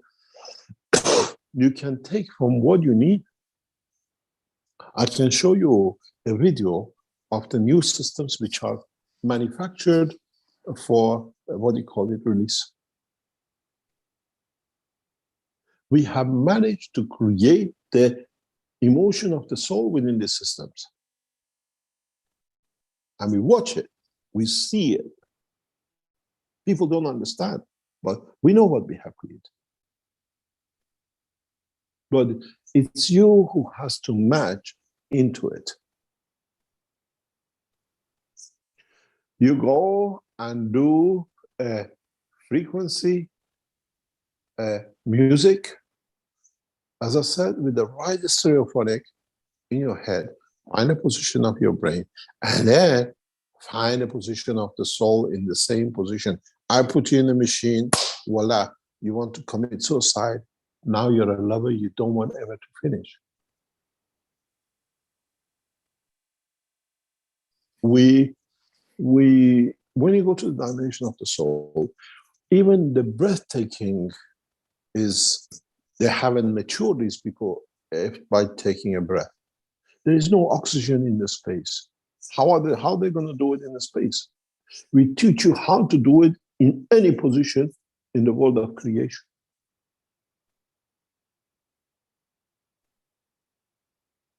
If I take this guy, you say, by taking breath, does these things. I take him to moon. There is no oxygen. He dies. He cannot do the same. But the knowledge you have, the knowledge we teach you to understand the structure of your own creation, you can survive in any position in the universe. You know that song says, every breath you take, every step you take, I'm watching you. It's you who have to watch. Do I need to take a step, or do I need to take that breath? Because my soul can take me anywhere and give me any energy. As I said, the Keshe Foundation technology covers all aspects. These people can do one, maybe two, maybe part of one and two. But to understand the totality, I was explaining this yesterday to somebody. In 2009, 9, I was invited by the head of United Nations in Brussels to go to United Nations office in Brussels. Because, as you know, on my passing, United Nations takes management, not the ownership of the Keshe Foundation of 50%, which this very soon will be transferred to Earth Council and the other 50 to Universal Council. The guy said to me very clearly, he says, in United Nations, in what we understand, we have a problem with you, Mr. Keshe, even though you are giving the management of the running of the Keshe Foundation to us. It's in your constitution, and we understand it. He said, at the moment, somebody in the knowledge of understanding, let's say, one part of the physics fully, or one part of chemistry fully, we have about 10,000, 50,000 people around the world in different cultures. In people who understand the whole of physics, we have maybe 1,500 people around the world today. We use them, we see them, how, and we understand them. In Science where they can connect physics to chemistry, for example, part of it, or maybe some of it, we have about 50 people in that region. We know who they are, we monitor. He said, someone who understands in the world of physics, cosmology, and the other things of the science of the time, and is versed with it, the last one we know was Da Vinci. They come every 500, 700 years. And he said, today you are the one. And we do not know how to handle it. Because you go across the whole knowledge of mankind and universe. That was with me in that meeting. He said, this is the problem. Because they couldn't see us, nobody asked, go for a lunch and come back in the afternoon because it's important what we wanted to do. He said, this is a problem. You teach, you talk, you know in physics, in chemistry, in biology, in everything else, and you can connect it and explain it and it can be understood. He said, we get one of you every few hundred years, and you're in front of me. I don't know what to do with it. We do not know ignition. What are you giving us? Which part of it we're going to develop that doesn't become a cause in another place for war and something else?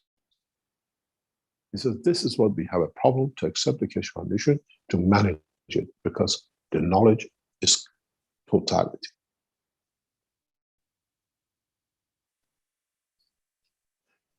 When you go to somebody in Tibet and you see they might do something, how can they take us across the universe? What are the scientists in Brazil have that we can put to become another part of knowledge? Here we teach you everything. Now you know as much as I know in every aspect of the science. Your knowledge is as level as me, as much as I can transfer to you.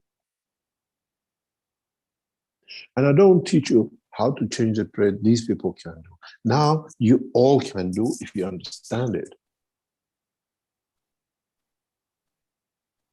But through your experiences and the what we call preferential understanding, you choose which part suits you. You want to do the Maga, you want to do the soul extension, you want to do the agriculture.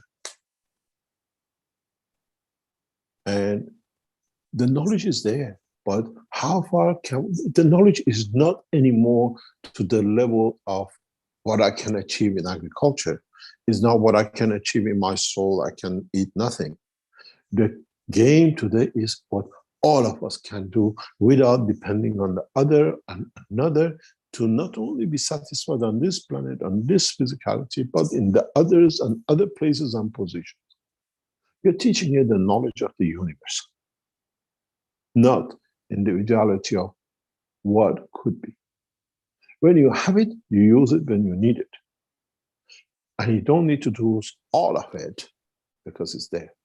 You buy a satur, you buy a sharp, big knife, it's in the kitchen. You don't use it when you want to cut an apple. You use it when you have a big bone or a big piece of meat you want to cut it. It's you who has to decide what knife of knowledge you want to cut, in what portion of it to use. But in general, if you go to the understanding of teaching of the Keshe Foundation for past years, you have chemistry, sometimes it concerns agriculture, sometimes it concerns on medicine, sometimes it concerns on energy, some now in the soul, now in transportation, and everything else. Nowhere you get such a diversity of knowledge, and because you all heard something in some teaching, you connect it, you use it. Mr. Keshe, if you listen to somebody's birth, can you tell a lot about that person? You can. Why do I need? I see the soul. Why should I look at the birth? But how do you see the soul? Oh, come and sit next to me. So I you want to know, feel how the do soul. you see the soul? We feel the soul, and we test the soul with the physicality. And one of knowledge seekers very recently failed drastically. What do you mean failed? It's not there. It's not there. You mean the soul is not there? No, the physicality hasn't understood. You know, we say always, we test how hot the fire is if it can melt the gold. Huh? We test the fire with gold. Yeah? Okay. Because gold was the first metal man ever managed to melt and manipulate, and that's why it's so precious to us. It's the first, like a first child. And then we see how much gold we can melt the man, and we test the man through that gold.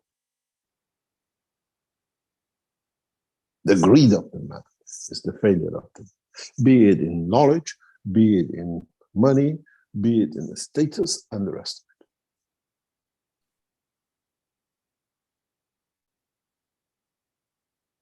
When the test comes, it's important. Otherwise, always looks good.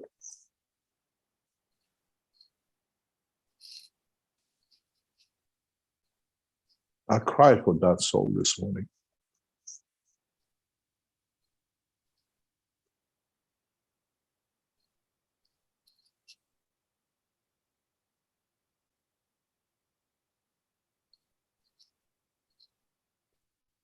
Thank you, Mr. Keshe. You're welcome. Thank you very much, Srata, for you and your family for supporting us so radically and so beautifully last week. And No problem, Mr. Keshe. Anytime.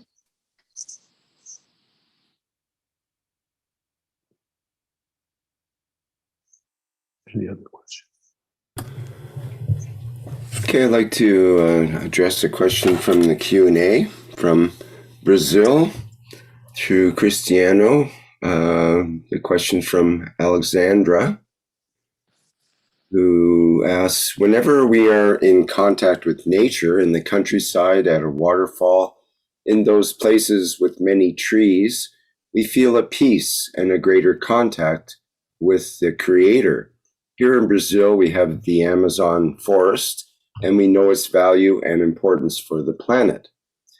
So the question is, why do we feel so much peace when we are in these places? Is there any function and importance of the vertical beings beyond what we already know? Could you tell us a little more about them, their importance and role here on the planet?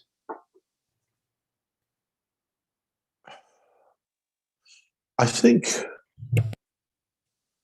first of all, you have to be in Brazil to understand the beauty of the nature and to understand different strength of the fields of the plants and the nature in there. You don't get the same feeling when you're in jungles of Africa, even it's green and trees and everything else.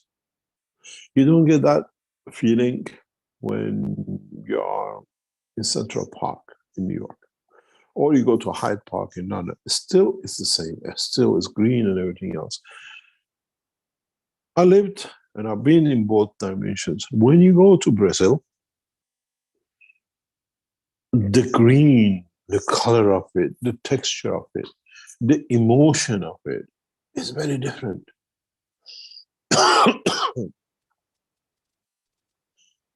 It's an amazing experience when you walk the jungles of Brazil.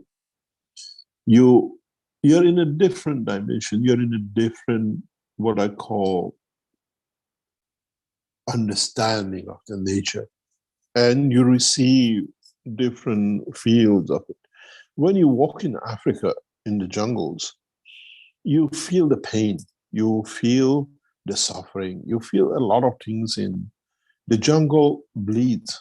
The jungle is not what you call is there, but you have a different sense of to it. It's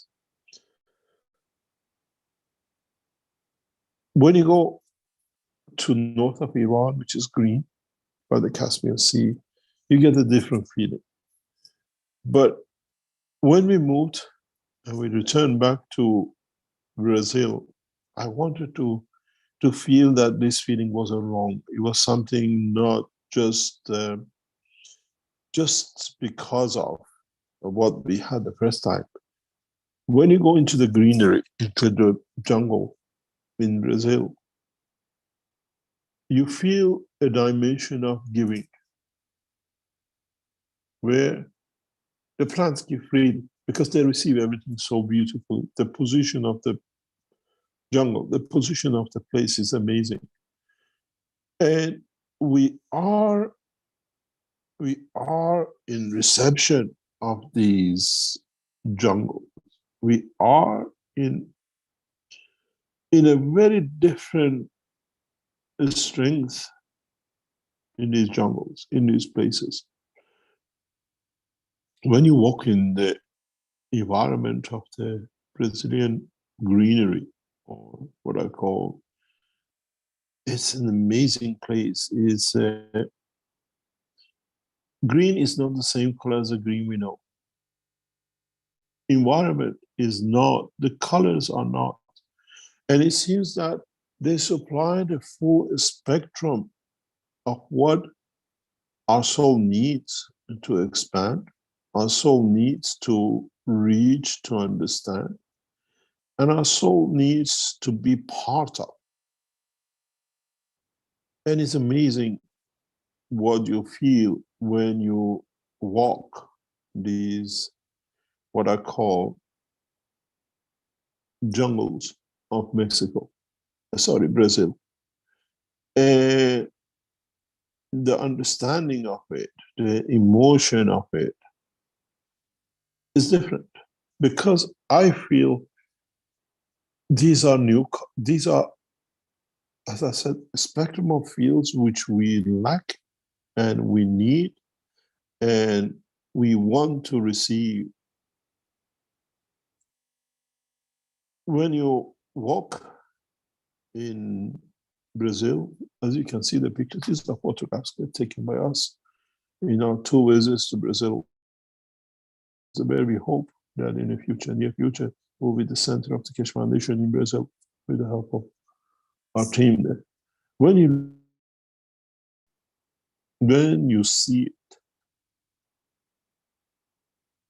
it has its different energy levels. It gives you different.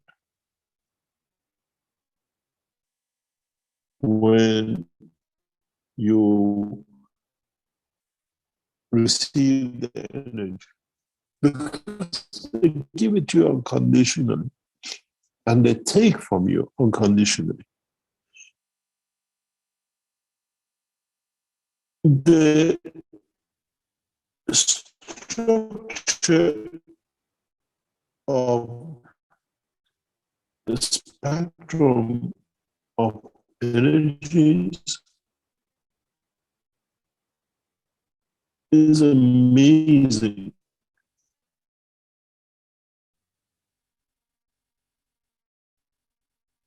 It's unconditional. So I'm feeling fulfillment. Mr. Keshe, we're losing your connection there. Need to have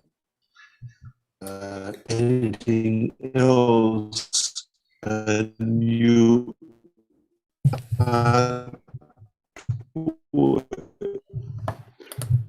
Hello, Mr. Keshe. It's getting hard to hear. Bandwidth problem there, I think. and it's the beauty of the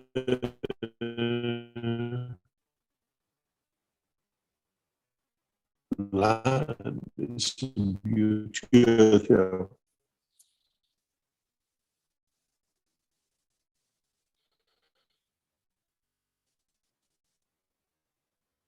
Can you hear me now? Barely. It's kind of Hello? yeah. Keep talking. No, there's some kind of interference there with the bandwidth.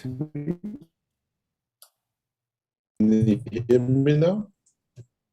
It's a little better now. Yeah, I think the sharing might have interfered.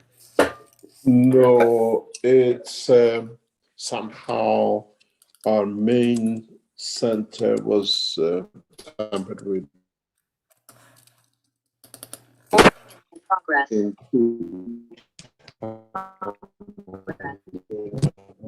Connected. We got reached. Okay, no problem. Just one second. Can you hear me now? Yes, that's better. Sorry, we're trying to share with you the beauty of what we call Brazil. In Brazil, the color of the shape, the color of the plants, the shape of the plants are totally different than Africa. Africa looks like taking. Brazil gives, and you feel that giving. Somebody's microphone is open, Rick. I can hear a lot of clicks. And this process of understanding of the fields of the universe, it's important to us. And it's the same. What would you do when you go, instead of seeing physicality of a tree in the universe, and going to a jungle and getting a mixture of physical, what do you call it, field strengths? What would you do? How would you enjoy them without actually seeing a tree? How would they affect your emotion? How would they affect your soul? How would you affect your physicality? Would some of these conditions in the space, like the jungles of Amazon or jungles of Brazil, brings you to manifest yourself in the dimension of physicality, because the joy is so much there. Like a child, you just jump out, you want to be in this area because you enjoy it, you become playful in the playground of the new dimension. In the future, mankind will see and feel these emotions, feel the strength that we receive. When I go travel around the world, you look at the beauties. I look at what fields I can give and I can receive in that environment. I do it naturally. It's something which I built. I don't listen to the trees as they say what they say. I look at the emotion of the environment, what the tree has created. What does it mean? What does it contribute to the rest of its environment? What condition does it create that other plants would like to manifest themselves in? When you go into a jungle, when you go into an environment, look at the other plants, not just the tree you see, and see what this tree, what this plant has accommodated, environment created for the others to be created in and next to, that together they show their beauty. Or they can complement each other. When you walk in the fields where is nettles that it can rub and create your hurt and pain, which you might need it as a pain, something it gives you, look for another leaf nearby which you can rub it and take the pain away. These two always grow next to each other. The nature gives you, knowing the man will suffer, has already created the condition, but you just pick the leaf and you walk off. Oh, use this leaf, the pain goes.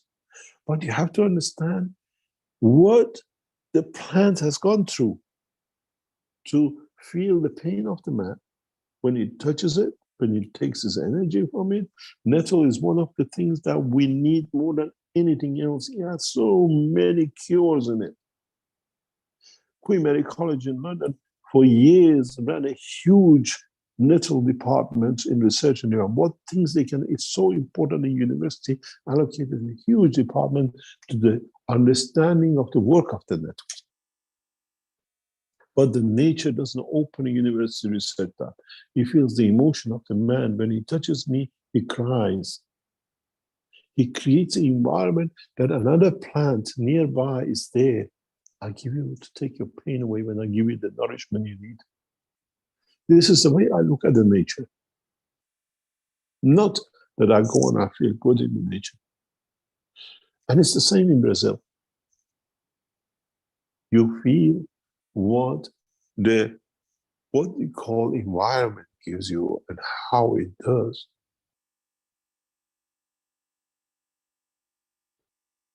And this is what it is. And why we feel good, we can go to the park, same trees, don't feel that good, just walk through a park. We can go to another park, there could be one plant, one tree, which is slightly different in this park. It feels so good to go to it. Because that creates that environment that will receive the energies, fields that we need. And when we walk in the park, when we walk in the jungle, we are an antenna.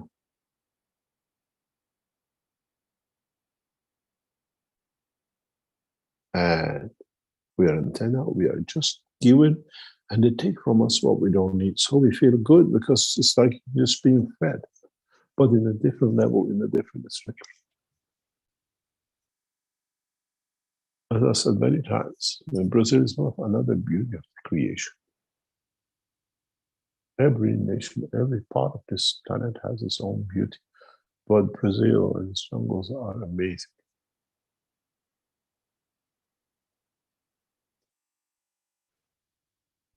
Any other question? Okay, thank you, Mr. Keshe. Salamia has a hand up here.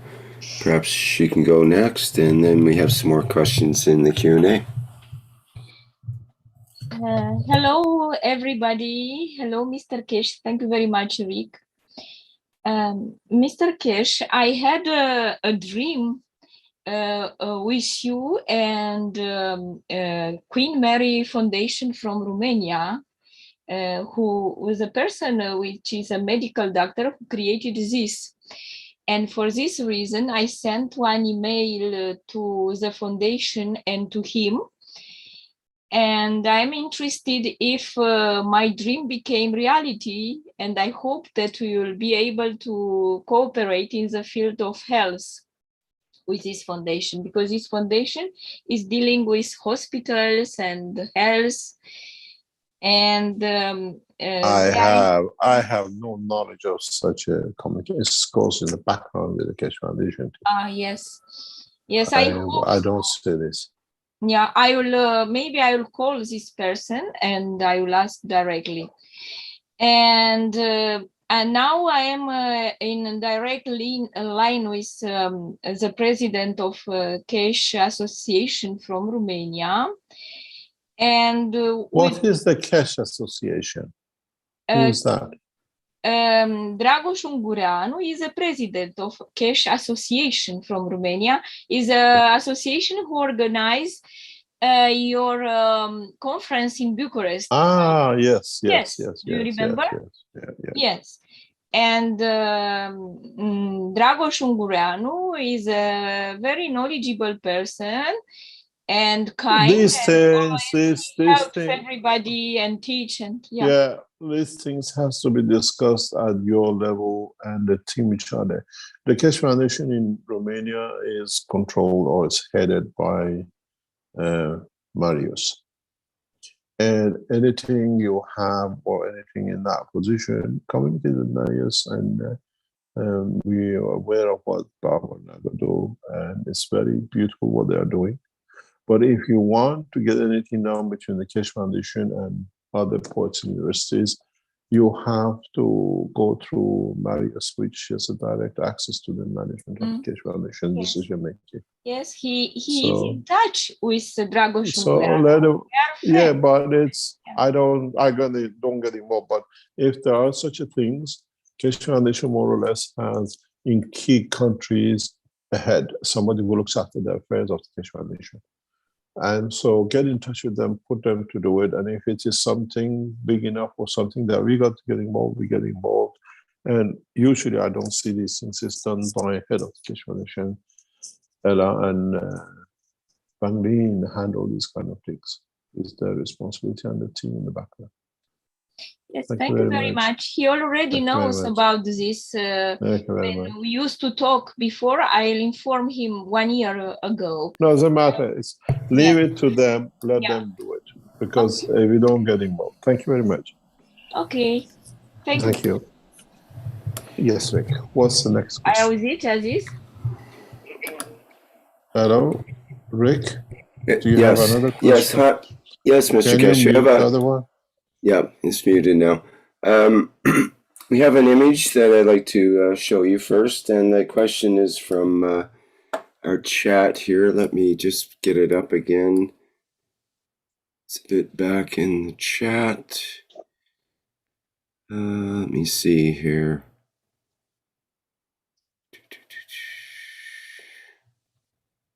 Oh, I know, it was already in the Q&A. It was from Daniel. He's asking me if I can show this photo. And it's a photo of you, actually, Mr. Keshe. And he sent it in our last Reactor workshop. We talked a little bit about it. I think you'll recognize the picture. No. I know it's been somewhere very young. I was much younger. Well, this was, I think it was the convention or interview or whatever that you did in the Netherlands, in Eindhoven, perhaps. You had a display there. You were showing the everlasting flashlight, and you briefly showed the generator system for the MagRab, basically, or the reactor. This was like the coil system or something that, and you had mentioned you had consulted with an electrical engineer or something to come up with this system to get the energy from your reactor system. Is the way I understood it, at least. So he's Daniel's asking if you can say something about this. I cannot remember this picture. I have to see the video section of it. Yeah, I don't have that handy. This part came up. You showed it for just a split second. I remember seeing the video years ago. I think it was Eindhoven. It was like in Eindhoven, a display you did. Yeah, in Eindhoven, we showed a number of things which are more or less still the backbone of the technology, but people couldn't understand at that time.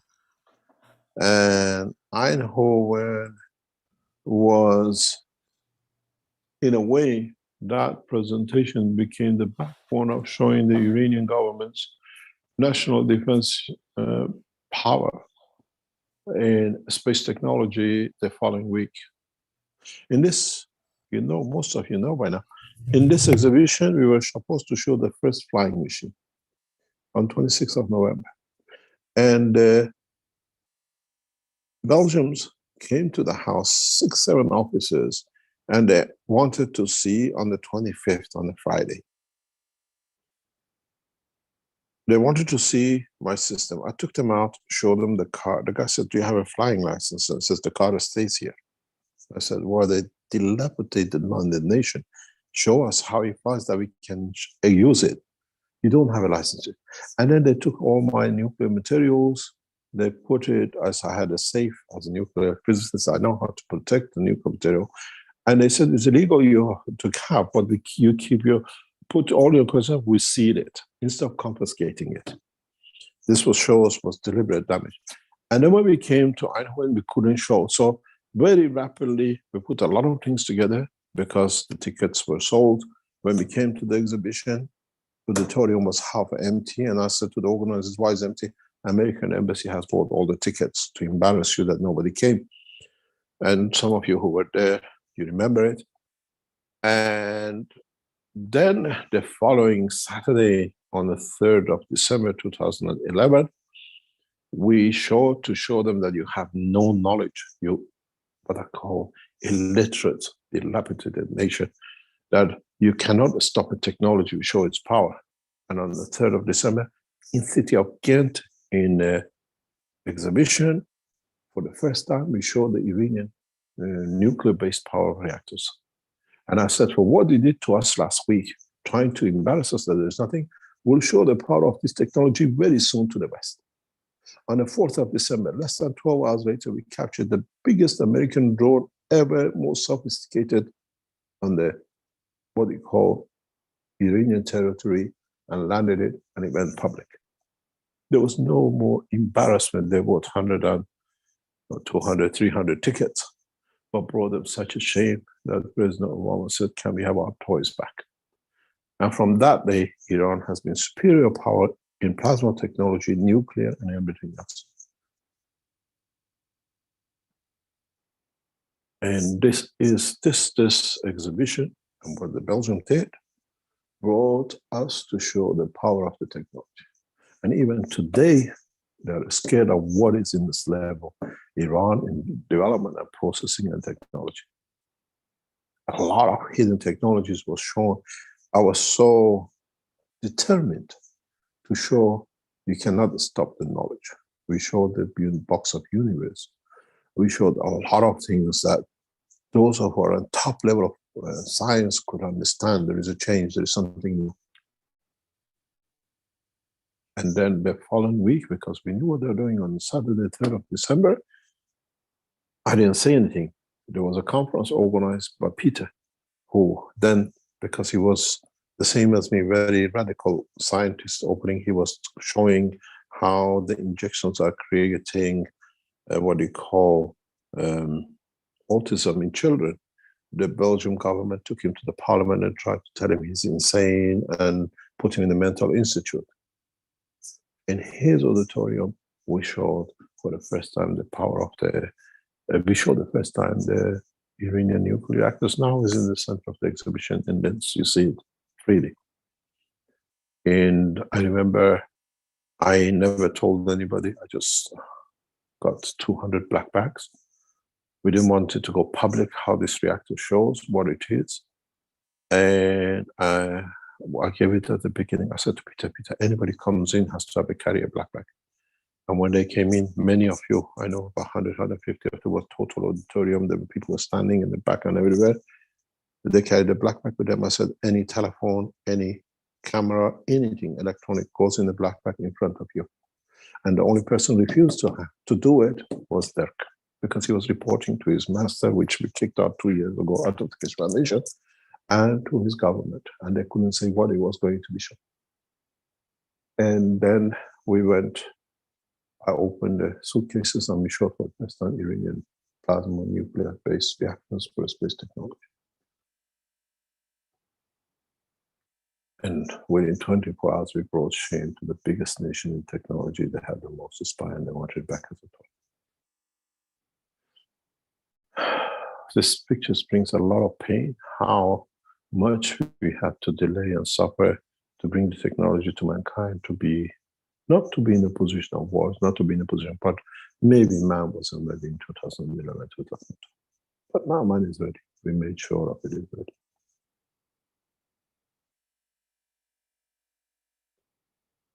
It's shame to be, but sometimes the soul of mankind is not ready for this to come. But it's ready, it's understanding it. Many, many hidden technologies in space, deeper space technology was shown in Einhorn. It's a beautiful place. It looks like a UFO. And it was booked by a magazine for this fair to be shown. And then the Americans went for them and they tried everything not to be shown, not to be there, and a lot of other things which we have explained before. They came to embarrass us. Within 7 days, embarrassed the whole nation of the United States and the government. How backwards you have no knowledge of. We show it in bucket because that's all you understand. We show it in practice on the airways and the rest. It is interesting. Very, very interesting. We found out a lot in the recent past, that how actually the master, the one who's dictating everything to Dirk, was within our house. The boss. And all the text. We saw the same thing right across past 2 years. It's the same boss. They reported to the headquarters. And it's very interesting when you have, as they say in English, a spy in the cap. Thank you very much. These units have a lot of application. Years and years later, they brought it out to be seen, to be done. There's a lot of knowledge in front of you. Even today, you don't see. In a lot of demonstrations inside, but when you go to Linz, there's a lot of things in there which I know what it is, and even the presenters don't understand what is sitting there. But in the future, you will understand.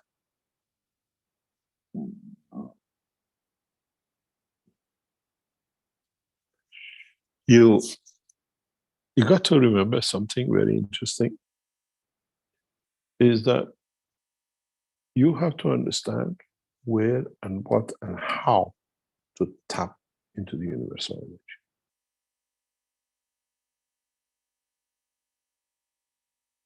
Just because you made it doesn't mean you know what to do with it. And the whole knowledge, the whole science of space technology, in a way, the whole of creation was given to you in 2 or 3 simple structures. Magravit, the C2 box, the emitting gases, the enhancement units,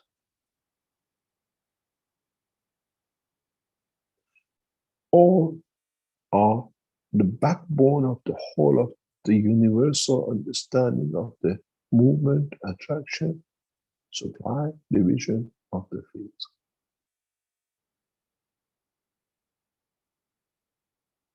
When you look at this picture at Linz, it's majestic. It's amazing. But you look at these things here. I look at something which I just talked about to you here. This is where Iran space plasma nuclear reactor sits. That's the top. Where the back you see it is there. If you go to the left, you will see the what I call the Iranian space reactors. These are made. Material comes from South Korea. Took about 6 months to find a way to weld it in the city of Ghent in Belgium. And this is a replication of the space reactors, a mother and a child. The one on the right creates dynamic rephrasing and reconditioning and repositioning magnetic field. The one on the left, because it's half a sphere, does not allow the change of the fields, but it can allow the change of direction of the motion. In a way, gravitation will become magnetic. But in the right one, you get polarity change, and polarity change in space flights is dangerous. So the one on the left is half a sphere, has no possibility of change of polarity, but it has complexity of understanding technology. Then the field force of the plasma create different direction, positive over clockwise and anti-clockwise, descending and ascending, and then you create that condition inside. If you got the picture of the 2 white ones next to it, those are the Iranian nuclear plasma reactors, which is used for space technology.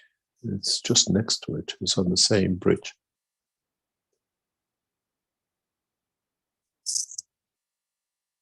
When you look at these reactors and you look at the way they are 2 years of my life. It took about 1.5 to 2 years to build this. What is in front of you? It's very complex. It's extremely, I've explained many times before, complicated structure you see from outside. The complexity of it comes in this place. Here, if you look at these rings are in different, both of them have the same, if you look at it. It took us nearly 3 months to be able to make these rings. We pick up information from these rings to know what's the condition of plasma in different layers inside the reactor. And this system here, we could connect to different gases and different combination of gases. that we could change the combination of the gas in any level we like. We could change the gas here to create more what we call ionization. Here we could change, and we could create a field of ionization here to pressurize the fields here using one of these, which we could increase the power in and changing the gas inside. It's the same together. We could change the ratio of this layer of the gas and the same this layer of the gas and see this one fly. We change the condition of what we call centralization when you use gases. And this has done a lot. These units are test flying systems, communication system, and a lot of other things. Do you have a picture of the other two reactors on the same bridge? I don't have a picture of that right here. I'm trying to come up with one of the earlier pictures. Let me see if I have one and share the video.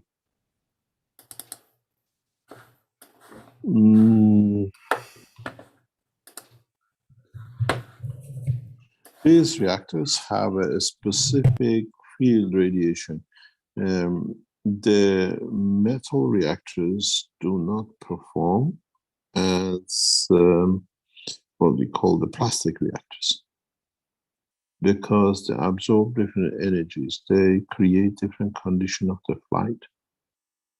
And in so many ways, understanding the flight condition is understanding the mixture of not gases, but the fields we create. You look for the ionization, look for gases. I look for what I call interaction of the fields. And these are the other two space reactors from what we call uranium nuclear plasma reactors for space technology. These are sitting next to the other two. You can see them just on the left. I told you it took us about a year and a half, 2 years to build the first two. This reactor here was built in Iran Sharif Tehran University in 7 days. And the twin was made at the same time. The Iranian government made every effort possible to reach a test ground understanding of the technology. And but it took me a year and a half. It took them 7 days. In 7 days, on Tuesday afternoon, when we achieved the first flight condition, the original reactor, I blew the bottom of it off. It literally in flight, it blew off the bottom. I put the call to the officer, I need a new reactor. I've blown the top in flight, it's exploded. It was Monday afternoon. Tuesday morning, I was told the specialist will meet you at the office of the research of the presidential office, and you discuss, and we'll see what we can do. 7 days later, tested, delivered 2 reactors. And I remember one of the scientists, big advisor with me, he said, you came here to build this. We knew you want to test the flight of the planetary system, and you built it. Because all our target was this one, but you built this one to show you can do interact and you can fly. And it was more or less on the same table as you see here in the lab in Sharif Tehran University. We changed the gases in this one, and we watched how this one flew. We tried, we changed the direction of what we call the materials, nuclear reactor systems here, and we could decide with that which direction this will fly.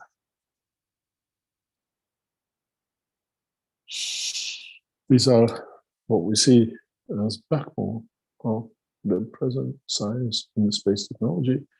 And if you really look at this picture, if you understand what this picture entails, nothing has changed in this. We just elongated to enhancement unit. We shortened the base.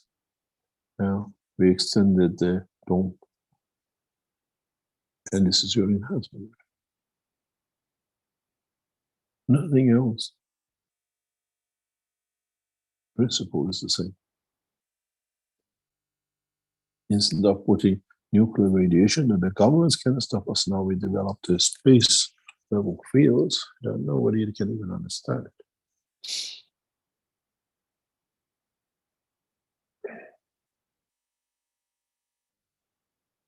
Any other question?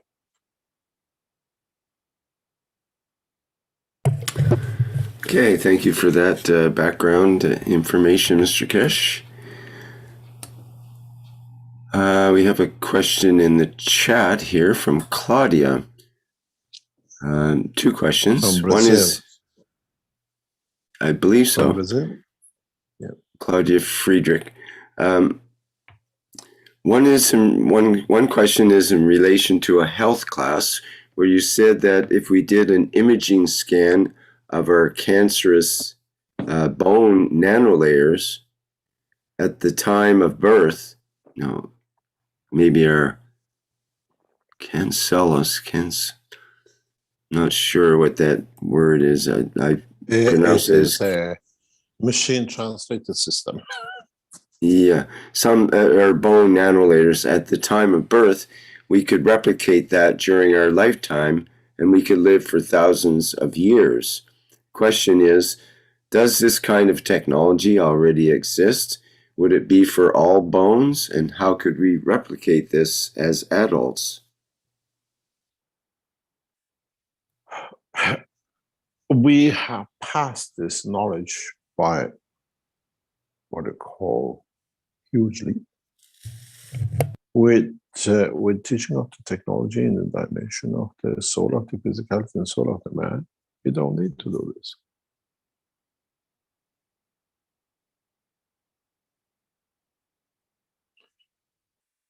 You don't need to be ever worried about it if you can overcome it and how you can do it.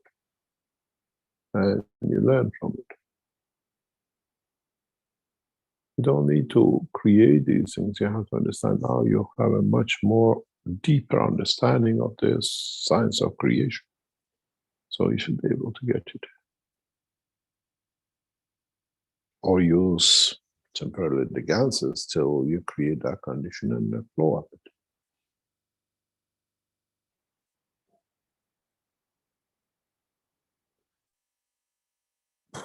About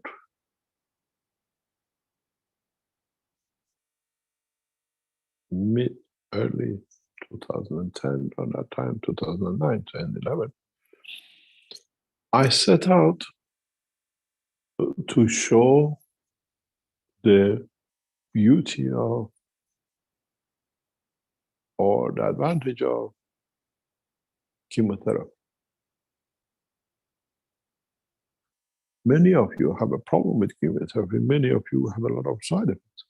I set out to understand the material, the function of chemotherapy, and the rest of it, that it can work, does what it does, and then we don't have the side effects of it. We don't have the problems of it. And to understand this, I bought many animal bones, cow, chicken, lamb, and went to the understanding of it, the structure of it, the understanding of totality of it. Very much like, as you say, Da Vinci used to do a lot of things like that. And it was very clear that how we can use chemotherapy to take the energy from the cancer, but at the same time create a condition that the vast amount of energy which chemo provides does not do the harm. And I developed a patch, what do you call a patch, like a cover for the upper leg, that we could position the bone marrow, the muscle tissue, the layer over the, what do you call it? The skin over the bone. And we put this into test, and it was amazing. We measured the blood cells, white cells, red cells, and before and after the use of this system, and we could see what a big change it makes. We understood the problem of the chemotherapy. We solved it before it becomes a problem. So the body had a natural process of what you call producing without the problem of chemotherapy. And we tested it with the doctors, and they continuously took data. And it was definitely 100%. And if you heard me many times, I'm one of the advocates of chemotherapy. If it's used the way we see it, and if it's used in conjunction with the technology of the plasma, the way we understand it, it works 100%, not even 99%. Because the immune system of the body takes over instead of the chemistry doing it. There is no chances of the secondary cancer, and there is no chances that the cancer will come back, because the body makes the immune system to match the cancer. And then it becomes like vaccination.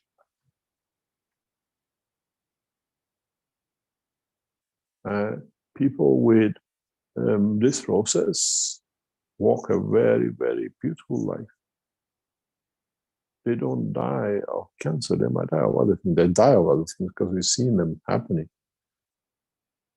They die of car accident, they die of whatever. But they don't die of cancer. Cancer doesn't exist. Understanding, and all goes on that layer, the skin of the bone. That's where the situation has to be handled. And the nano, it's a very nano layer. It's a very, very much, it's an amazing, that the skin of the bone is, in a way. And when it tears in breaking, it bleeds, it allows other calcium to come to it. What do you call it? When it cracks, it's so sensitive. When you fracture your bone, the skin gets triggered. But in fact, it has other purposes. It has a massive space. It's like a coffee filter. That skin is a nano-layer coffee filter which allows certain type of energies as lymph to cross the bone, and anything which is not needed stays behind it.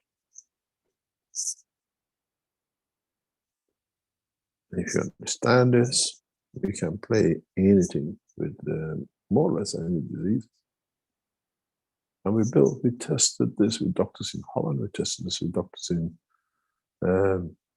what do you call it, in France, doctors in Germany went for it, single doctors, they just tested. It's a very simple thing, you just wear, you have these knee caps, you wear for knee protection, they call it knee support, it's very much like that.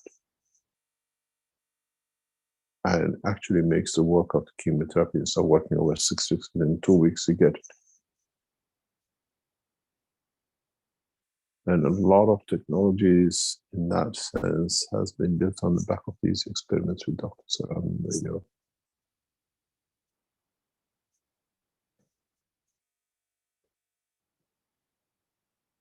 Other question?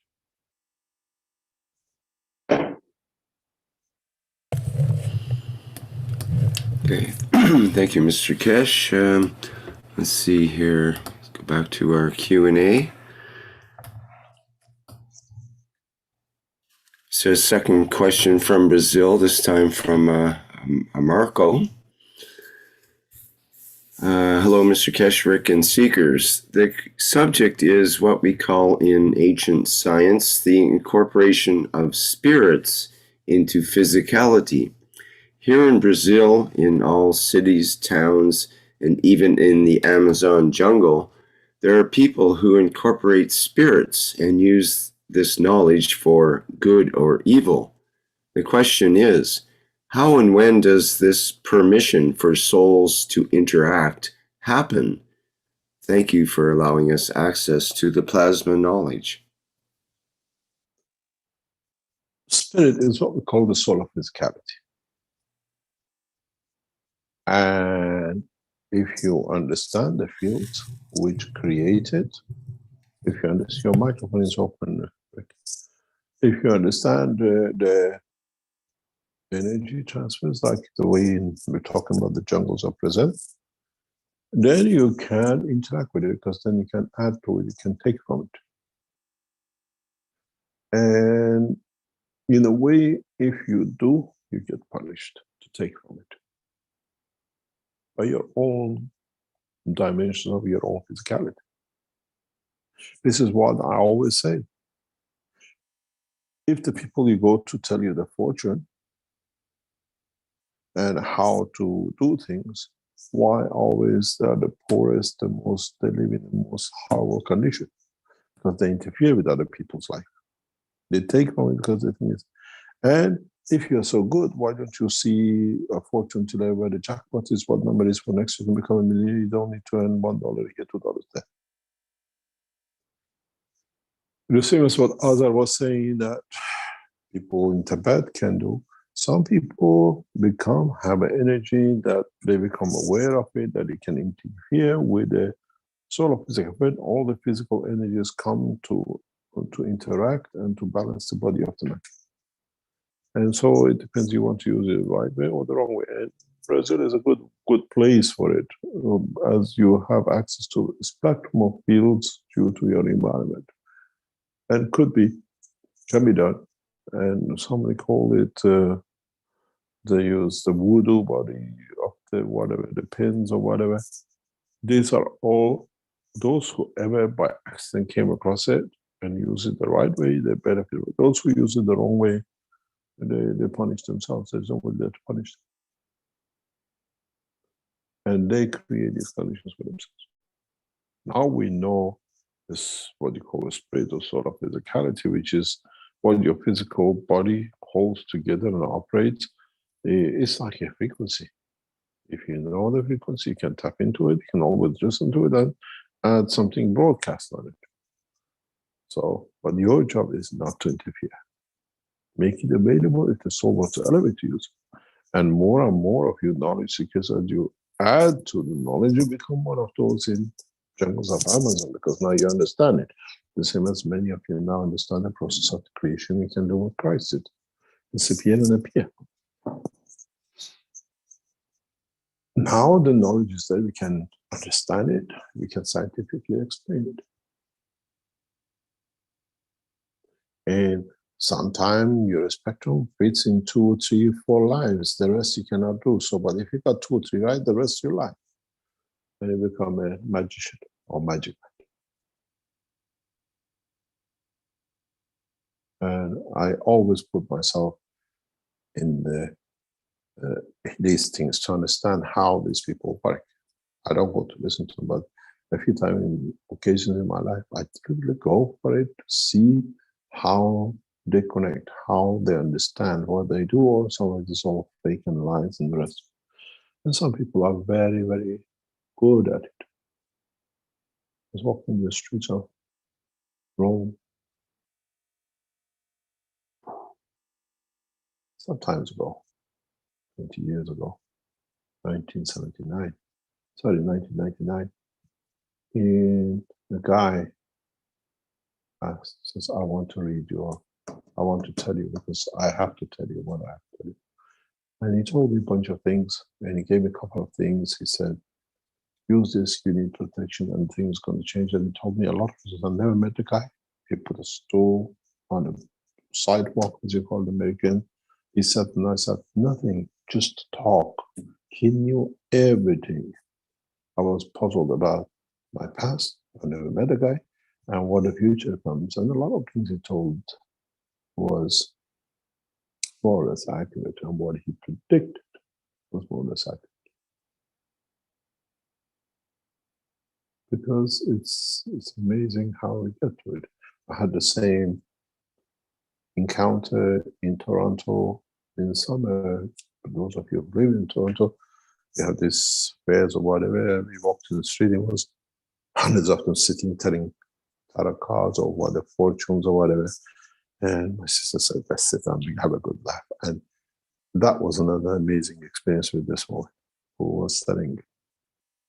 Never met, knew a lot, explained a lot. And she was pretty accurate.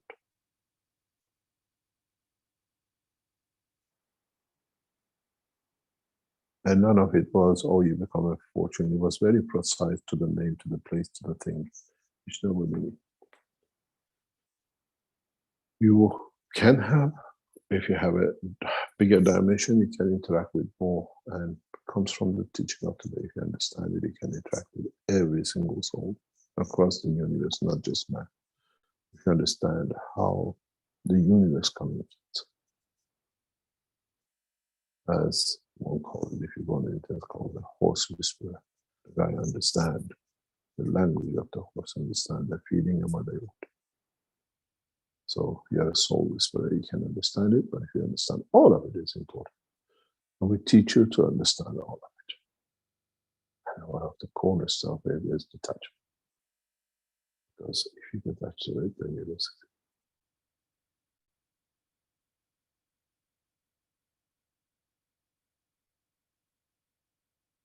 Any other question?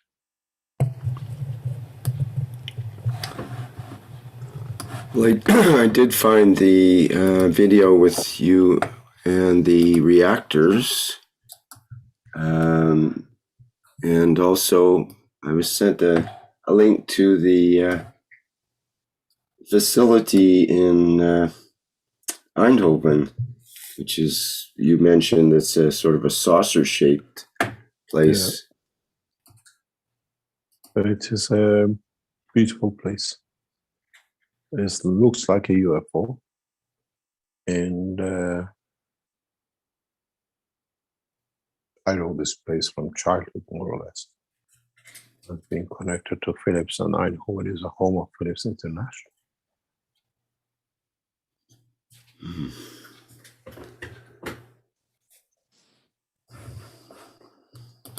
Any other question? Yes, There's something interesting. If you keep on that picture of the Eindhoven, Philips supports a football team in Holland. Many of us know this if you're a football lover. And Philips plays a lot with the lights. They are master of playing with lights. They create all the new light system. They can light up even during the football game. What do you call it? Where the ball literally follows into the goal. They can do that. They have that kind of technology available to them. They can light up different environments of the football ground they own, more or less. And they test it. And interesting is, they test the lighting system on the emotion they create in the supporters and the football ground. And there is a big controversy in the background how Philips creates light to create condition for the football players or for the opposition. And all of it comes from this system in Eindhoven, in this area. To me, as I always said, Philips is part of my blood. And I'll follow a lot of their work. We negotiated with Philips into technology development on many aspects, but we couldn't come to an arrangement years and years ago. And it is interesting to see what will come, and if us as a human being would like still to travel with this as a UFO, or you can travel with the dimension of the soul of the man in any dimension in the universe. You don't need to wait thousands of years to get there. Something which might give you some ideas in the background to the knowledge in the future. What happened if you transfer or manage to communicate in the line of the fields of a certain position or a structure in the universe within these flight units? Understanding that you can copy it, make it, will give you an understanding that you can travel the span of universe instantaneously. And this is why I explain many times that what man sees on the star, on the galaxy, somewhere in the universe is what's actually happening instantaneously. If you look in the dimension of the different field strength, or you look at it as NASA does with cameras in the dimension of matter state, then you say the light takes so many light years to come, but you're already seeing light at the time it happens if you have understanding and a vision to see at that strength. And I explained this many times before. When you have a nuclear bomb, you hear the sound before and during and after, depends how, where you are. The same as what you see with the light. One travels faster, the sound is slower, you see the light like a thunder, then the noise comes. Mankind, if it learns to travel on the speed of the light of the universe, will get to the place, even though the position of the place, destination never changed. To confirm the existence, you don't need to wait the sun because you're already seeing the light. And most of us don't understand this, even in a matter state. It's the same. It's the same source of magnetic fields. Depends which one of it you choose to can confirm the existence of. When you see the light of a nuclear bomb, or you wait till the wave of it comes in the physical dimension, or the sound of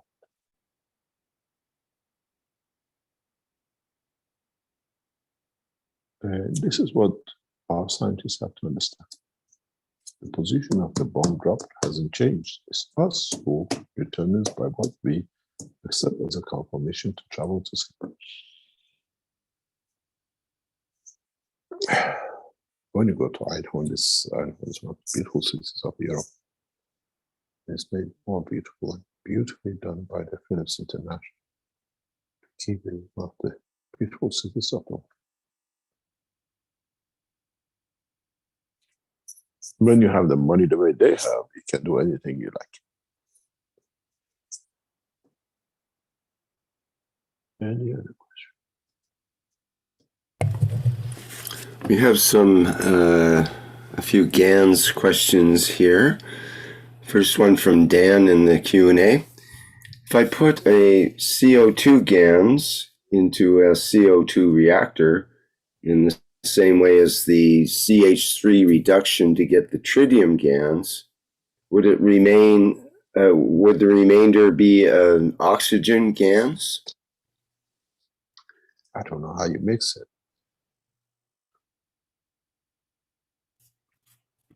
One of the ways you know you created the oxygen, look for drops of water around your system. Look at the levels of the water. Well, this is the problem with our knowledge because you're so passive.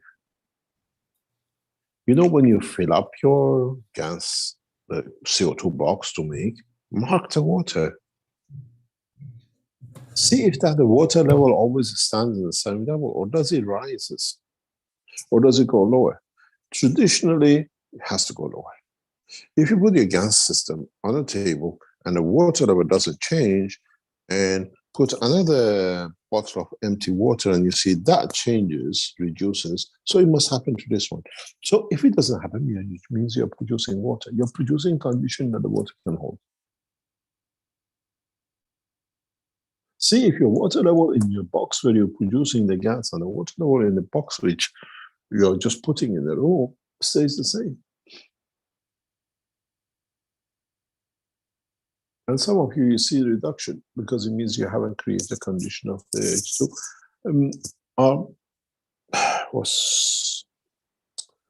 We have a beautiful knowledge seekers in island of Sanya in South China Sea. And I've done a lot of work with him. I love working with him.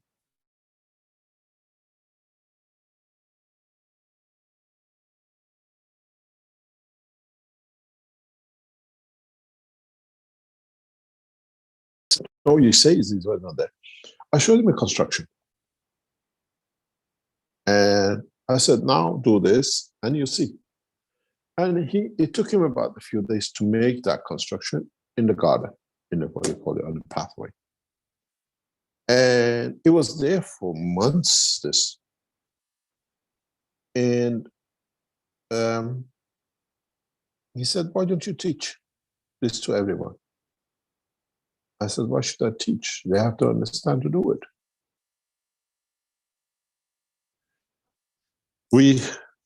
You can produce, we even measured, marked how the level of water in one box moving higher than we put in and the lower. He says, Mr. Keshe, we're making water there. I said, you're not supposed to talk, just observe.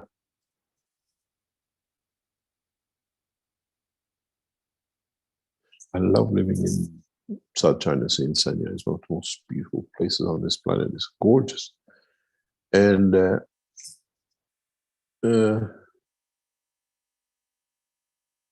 in that process, we've done a lot of work in this part of the world with him. And it's very dear to me. As one of the knowledge seekers, he understands the knowledge of the creation far beyond anyone I know in the Keshe Foundation. He's more or less the same as Alex.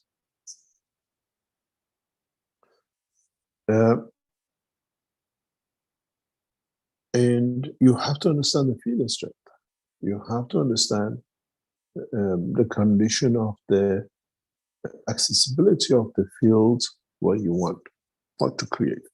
If you think you create oxygen, oxygen cannot be on its own in the atmospheric condition. Always leads to creation of water. See how water is squeezed. Does the water it uses? How is its salinity? How does that salinity works? These are all part of what we call understanding of the totality. Okay, Rick, what else?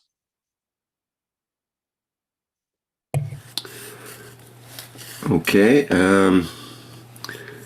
Well, further parts of Dan's question was, how can I use an oxygen GANs? And I think you've answered that somewhat in terms of creating water. Further question, if I have a GANs, how can I identify the emotion, the mag-graph position, and the strength of the field? I don't know. You have to find a way that it suits you. Then that might be an answer. One of the easiest way, one of the easiest way is, if you make such a thing, put glass of another GANs near it and see how that GANs changes. And keep another glass of GANs somewhere else, not in the room, see if that changes the same too or not. Then you understand it. Get angry with your system and see what the color of GANs you get, what it takes, and what it gives. Be joyful with it and see what it takes. These are experiences you have to make yourself and learn to see with it. So that's probably an answer to the next question from Dan. How does my soul use the fields of plasma through emotions? Speak to it. It tells you. It's not for you to tell Dan about that. It's for Dan to find out, I guess. Yeah. As I always say, the color red I see, not the color red you see.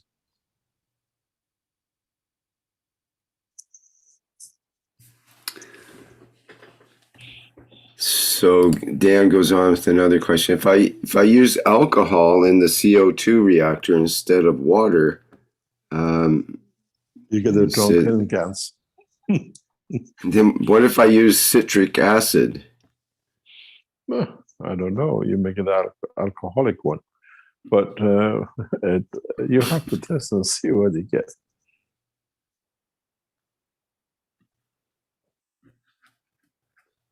Sounds like an alcoholic lemonade, perhaps. It looks like it. Any other question? Okay, from Hassan. Hassan has got a question about his hands. Mr. Keshe, my question may sound crazy, but I'll give it a try. I play a lot with my hands I find myself caught in many flows like spiraling, symmetrical repositioning of the hand, the body, or the head. I find invisible interaction points where my fingers and toes react together. I find myself pinpointing my fingers in precise positions on my body, my head, and often my nose, which makes me breathe like I have never done before. I find myself making strange noises with my mouth and nose, which looks like a blender noise with different speed levels depending on the air intake and rate of breathing. What is the explanation of these interactions? Thank you. Your body and your field. That's as simple as that. Each position creates different field expansion or interaction. It's simple. Your body is an active plasma. You have more energy in you than a nuclear bomb. Actually, according to the statistics, the body of the man carries 18 Hiroshima bomb in it, which is only magnetic field direction. So if you push it in one, you put a magnet on a table and move it to another place and bring a weaker magnet, stronger magnet, you get different actions. Now you know your body is a plasma, so there should be no such a question. How do the plasmas which are creating fields interact? We done a test some time ago, and it's an amazing test to understand the system. If it works with someone, I used to put the system right against their heart. They felt nothing. It meant the system is not tuned for them. If they tell you they feel something, but if it says taking the breath away, you know you got it. It's finally tuned, perfectly tuned. Many of the people we did tests with, we used to do this because the reactors in the past was made totally different way than now. Systematically, you know, somebody calls you and says, Mr. Keshe, this happened to me, and this happened to me. Can you explain? And you say, did you do this and that using the reactors? So yes, so that's the consequence of it. Very first reactors we created for trials, many women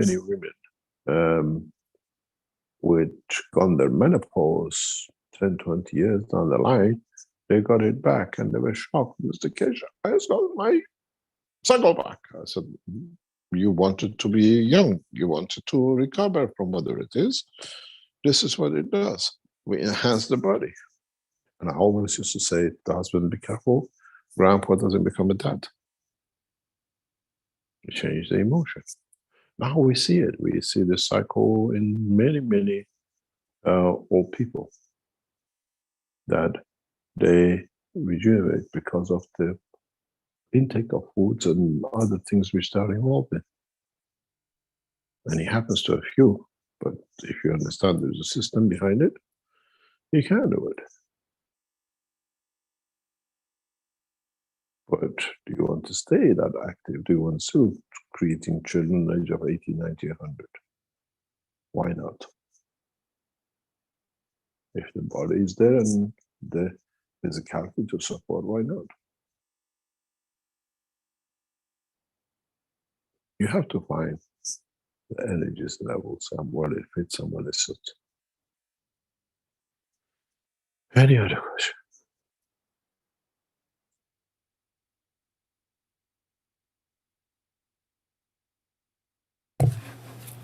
Yes, let me see here.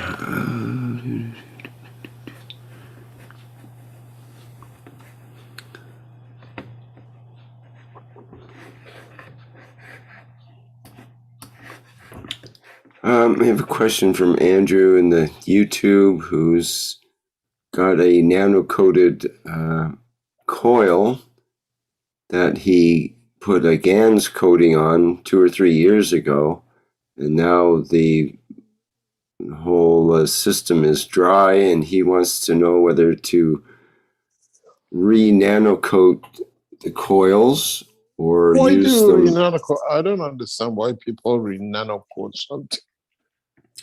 Well, he was concerned because you mentioned one time that to nanocoat 2 times to cover any parts that were exposed or still in the matter state, especially with the twisted wire connections of the maggrav coils.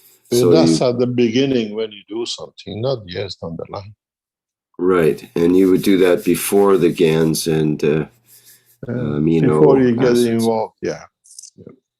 So what if you already coated them with GANs and so on? Can you re-nanocoat the whole thing or put it all in caustic?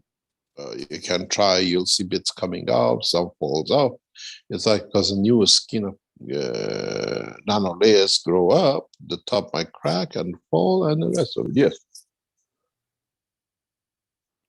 But the field now will be composite. It won't be the same field as the first time. Right, that's what I was just going to say. You might last time you only got the green ganses, now only get the brown ganses. But I used to use this one because now you create a different field for it. Those fields will be... I've been there, I've done that a few times. It happens. Those fields will be embedded right into the matter level of the material, basically, and just putting it in caustic might pull off all the outer layers, but it's still going to have some of that embedded in it. A Korean company uses our technology for production of the new nanovolt, and they literally do this. They literally do this.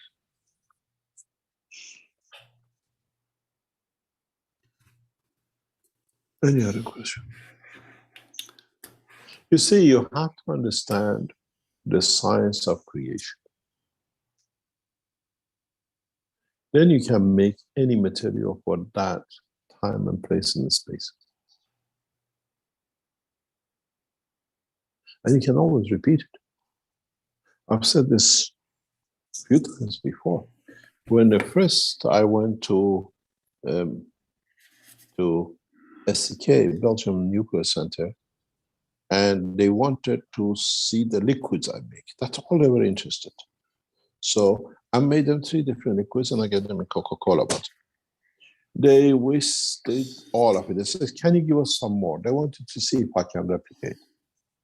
One bottle was a replication of the blood of the man. One was the replication of something else, and one was a replication of something else. And they measured it, they felt it, and said, but you produce nuclear radiation in a simple bottle. I said, because I understand it. And then SCK, if you go now today, Belgium Nuclear Center, before you couldn't, if you had any nuclear material from building to building, you had to report. Now, any material with the new technology, room to room, you have to record and report. Because now they realize you can make nuclear plasma-based technology from even water. But they couldn't understand it. How is that? And I think they're so backwards, they haven't been slapped in 20 years. But the Iranian scientists spoke this knowledge to understand how to do with it.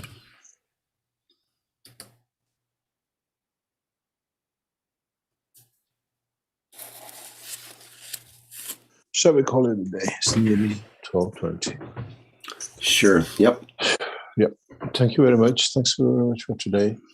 Thank you very much for all your support in the past week. We still need your support. We haven't finished yet. And if we hit another problem, I don't want to come back. I prefer to be safe than worried and go back as it happened in the past 48 hours. And I thank for the knowledge that was here and know for the rapid response and unconditional. And this is something we live in the same ethos. See you next week, and hopefully we'll have another cycle of understanding the knowledge of the creation. Thank you very much. See you next time. Okay, very good, Mr. Keshe. Thank you once again for another Knowledge Seekers workshop here. And thank you everybody for attending and for your questions and comments. This has been the 430th Knowledge Seekers Workshop on Thursday, April 28th, 2022. I think I'll go out with one of our spaceship videos here. Get that lined up, and you see we have coming up next week, we find the date, the One Nation, One Planet, One Race for World Peace. And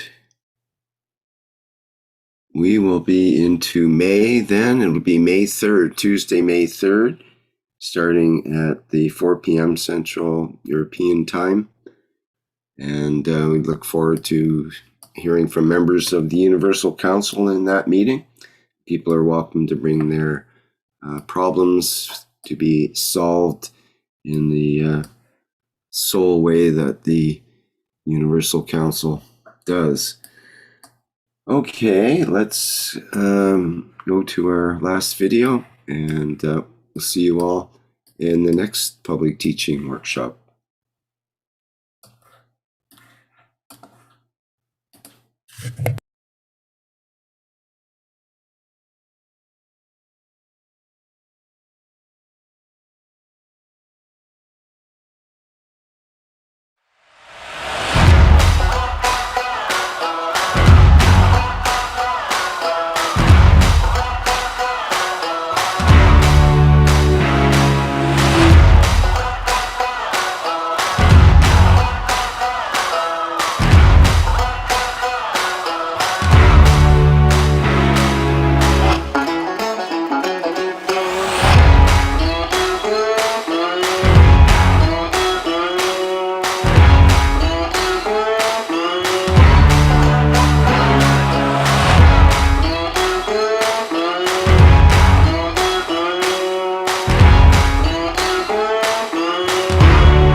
Hello. We are the Keshe Foundation. Our mission is to bring peace on Earth and join humanity with the universal community. We wish and work to bring man as equal to all beings in the universe. By teaching plasma science and technology equally to everyone, no one is left out and no one is abused due to lack of knowledge. By donating to us, you can help achieve this goal. KesheFoundation.org/donate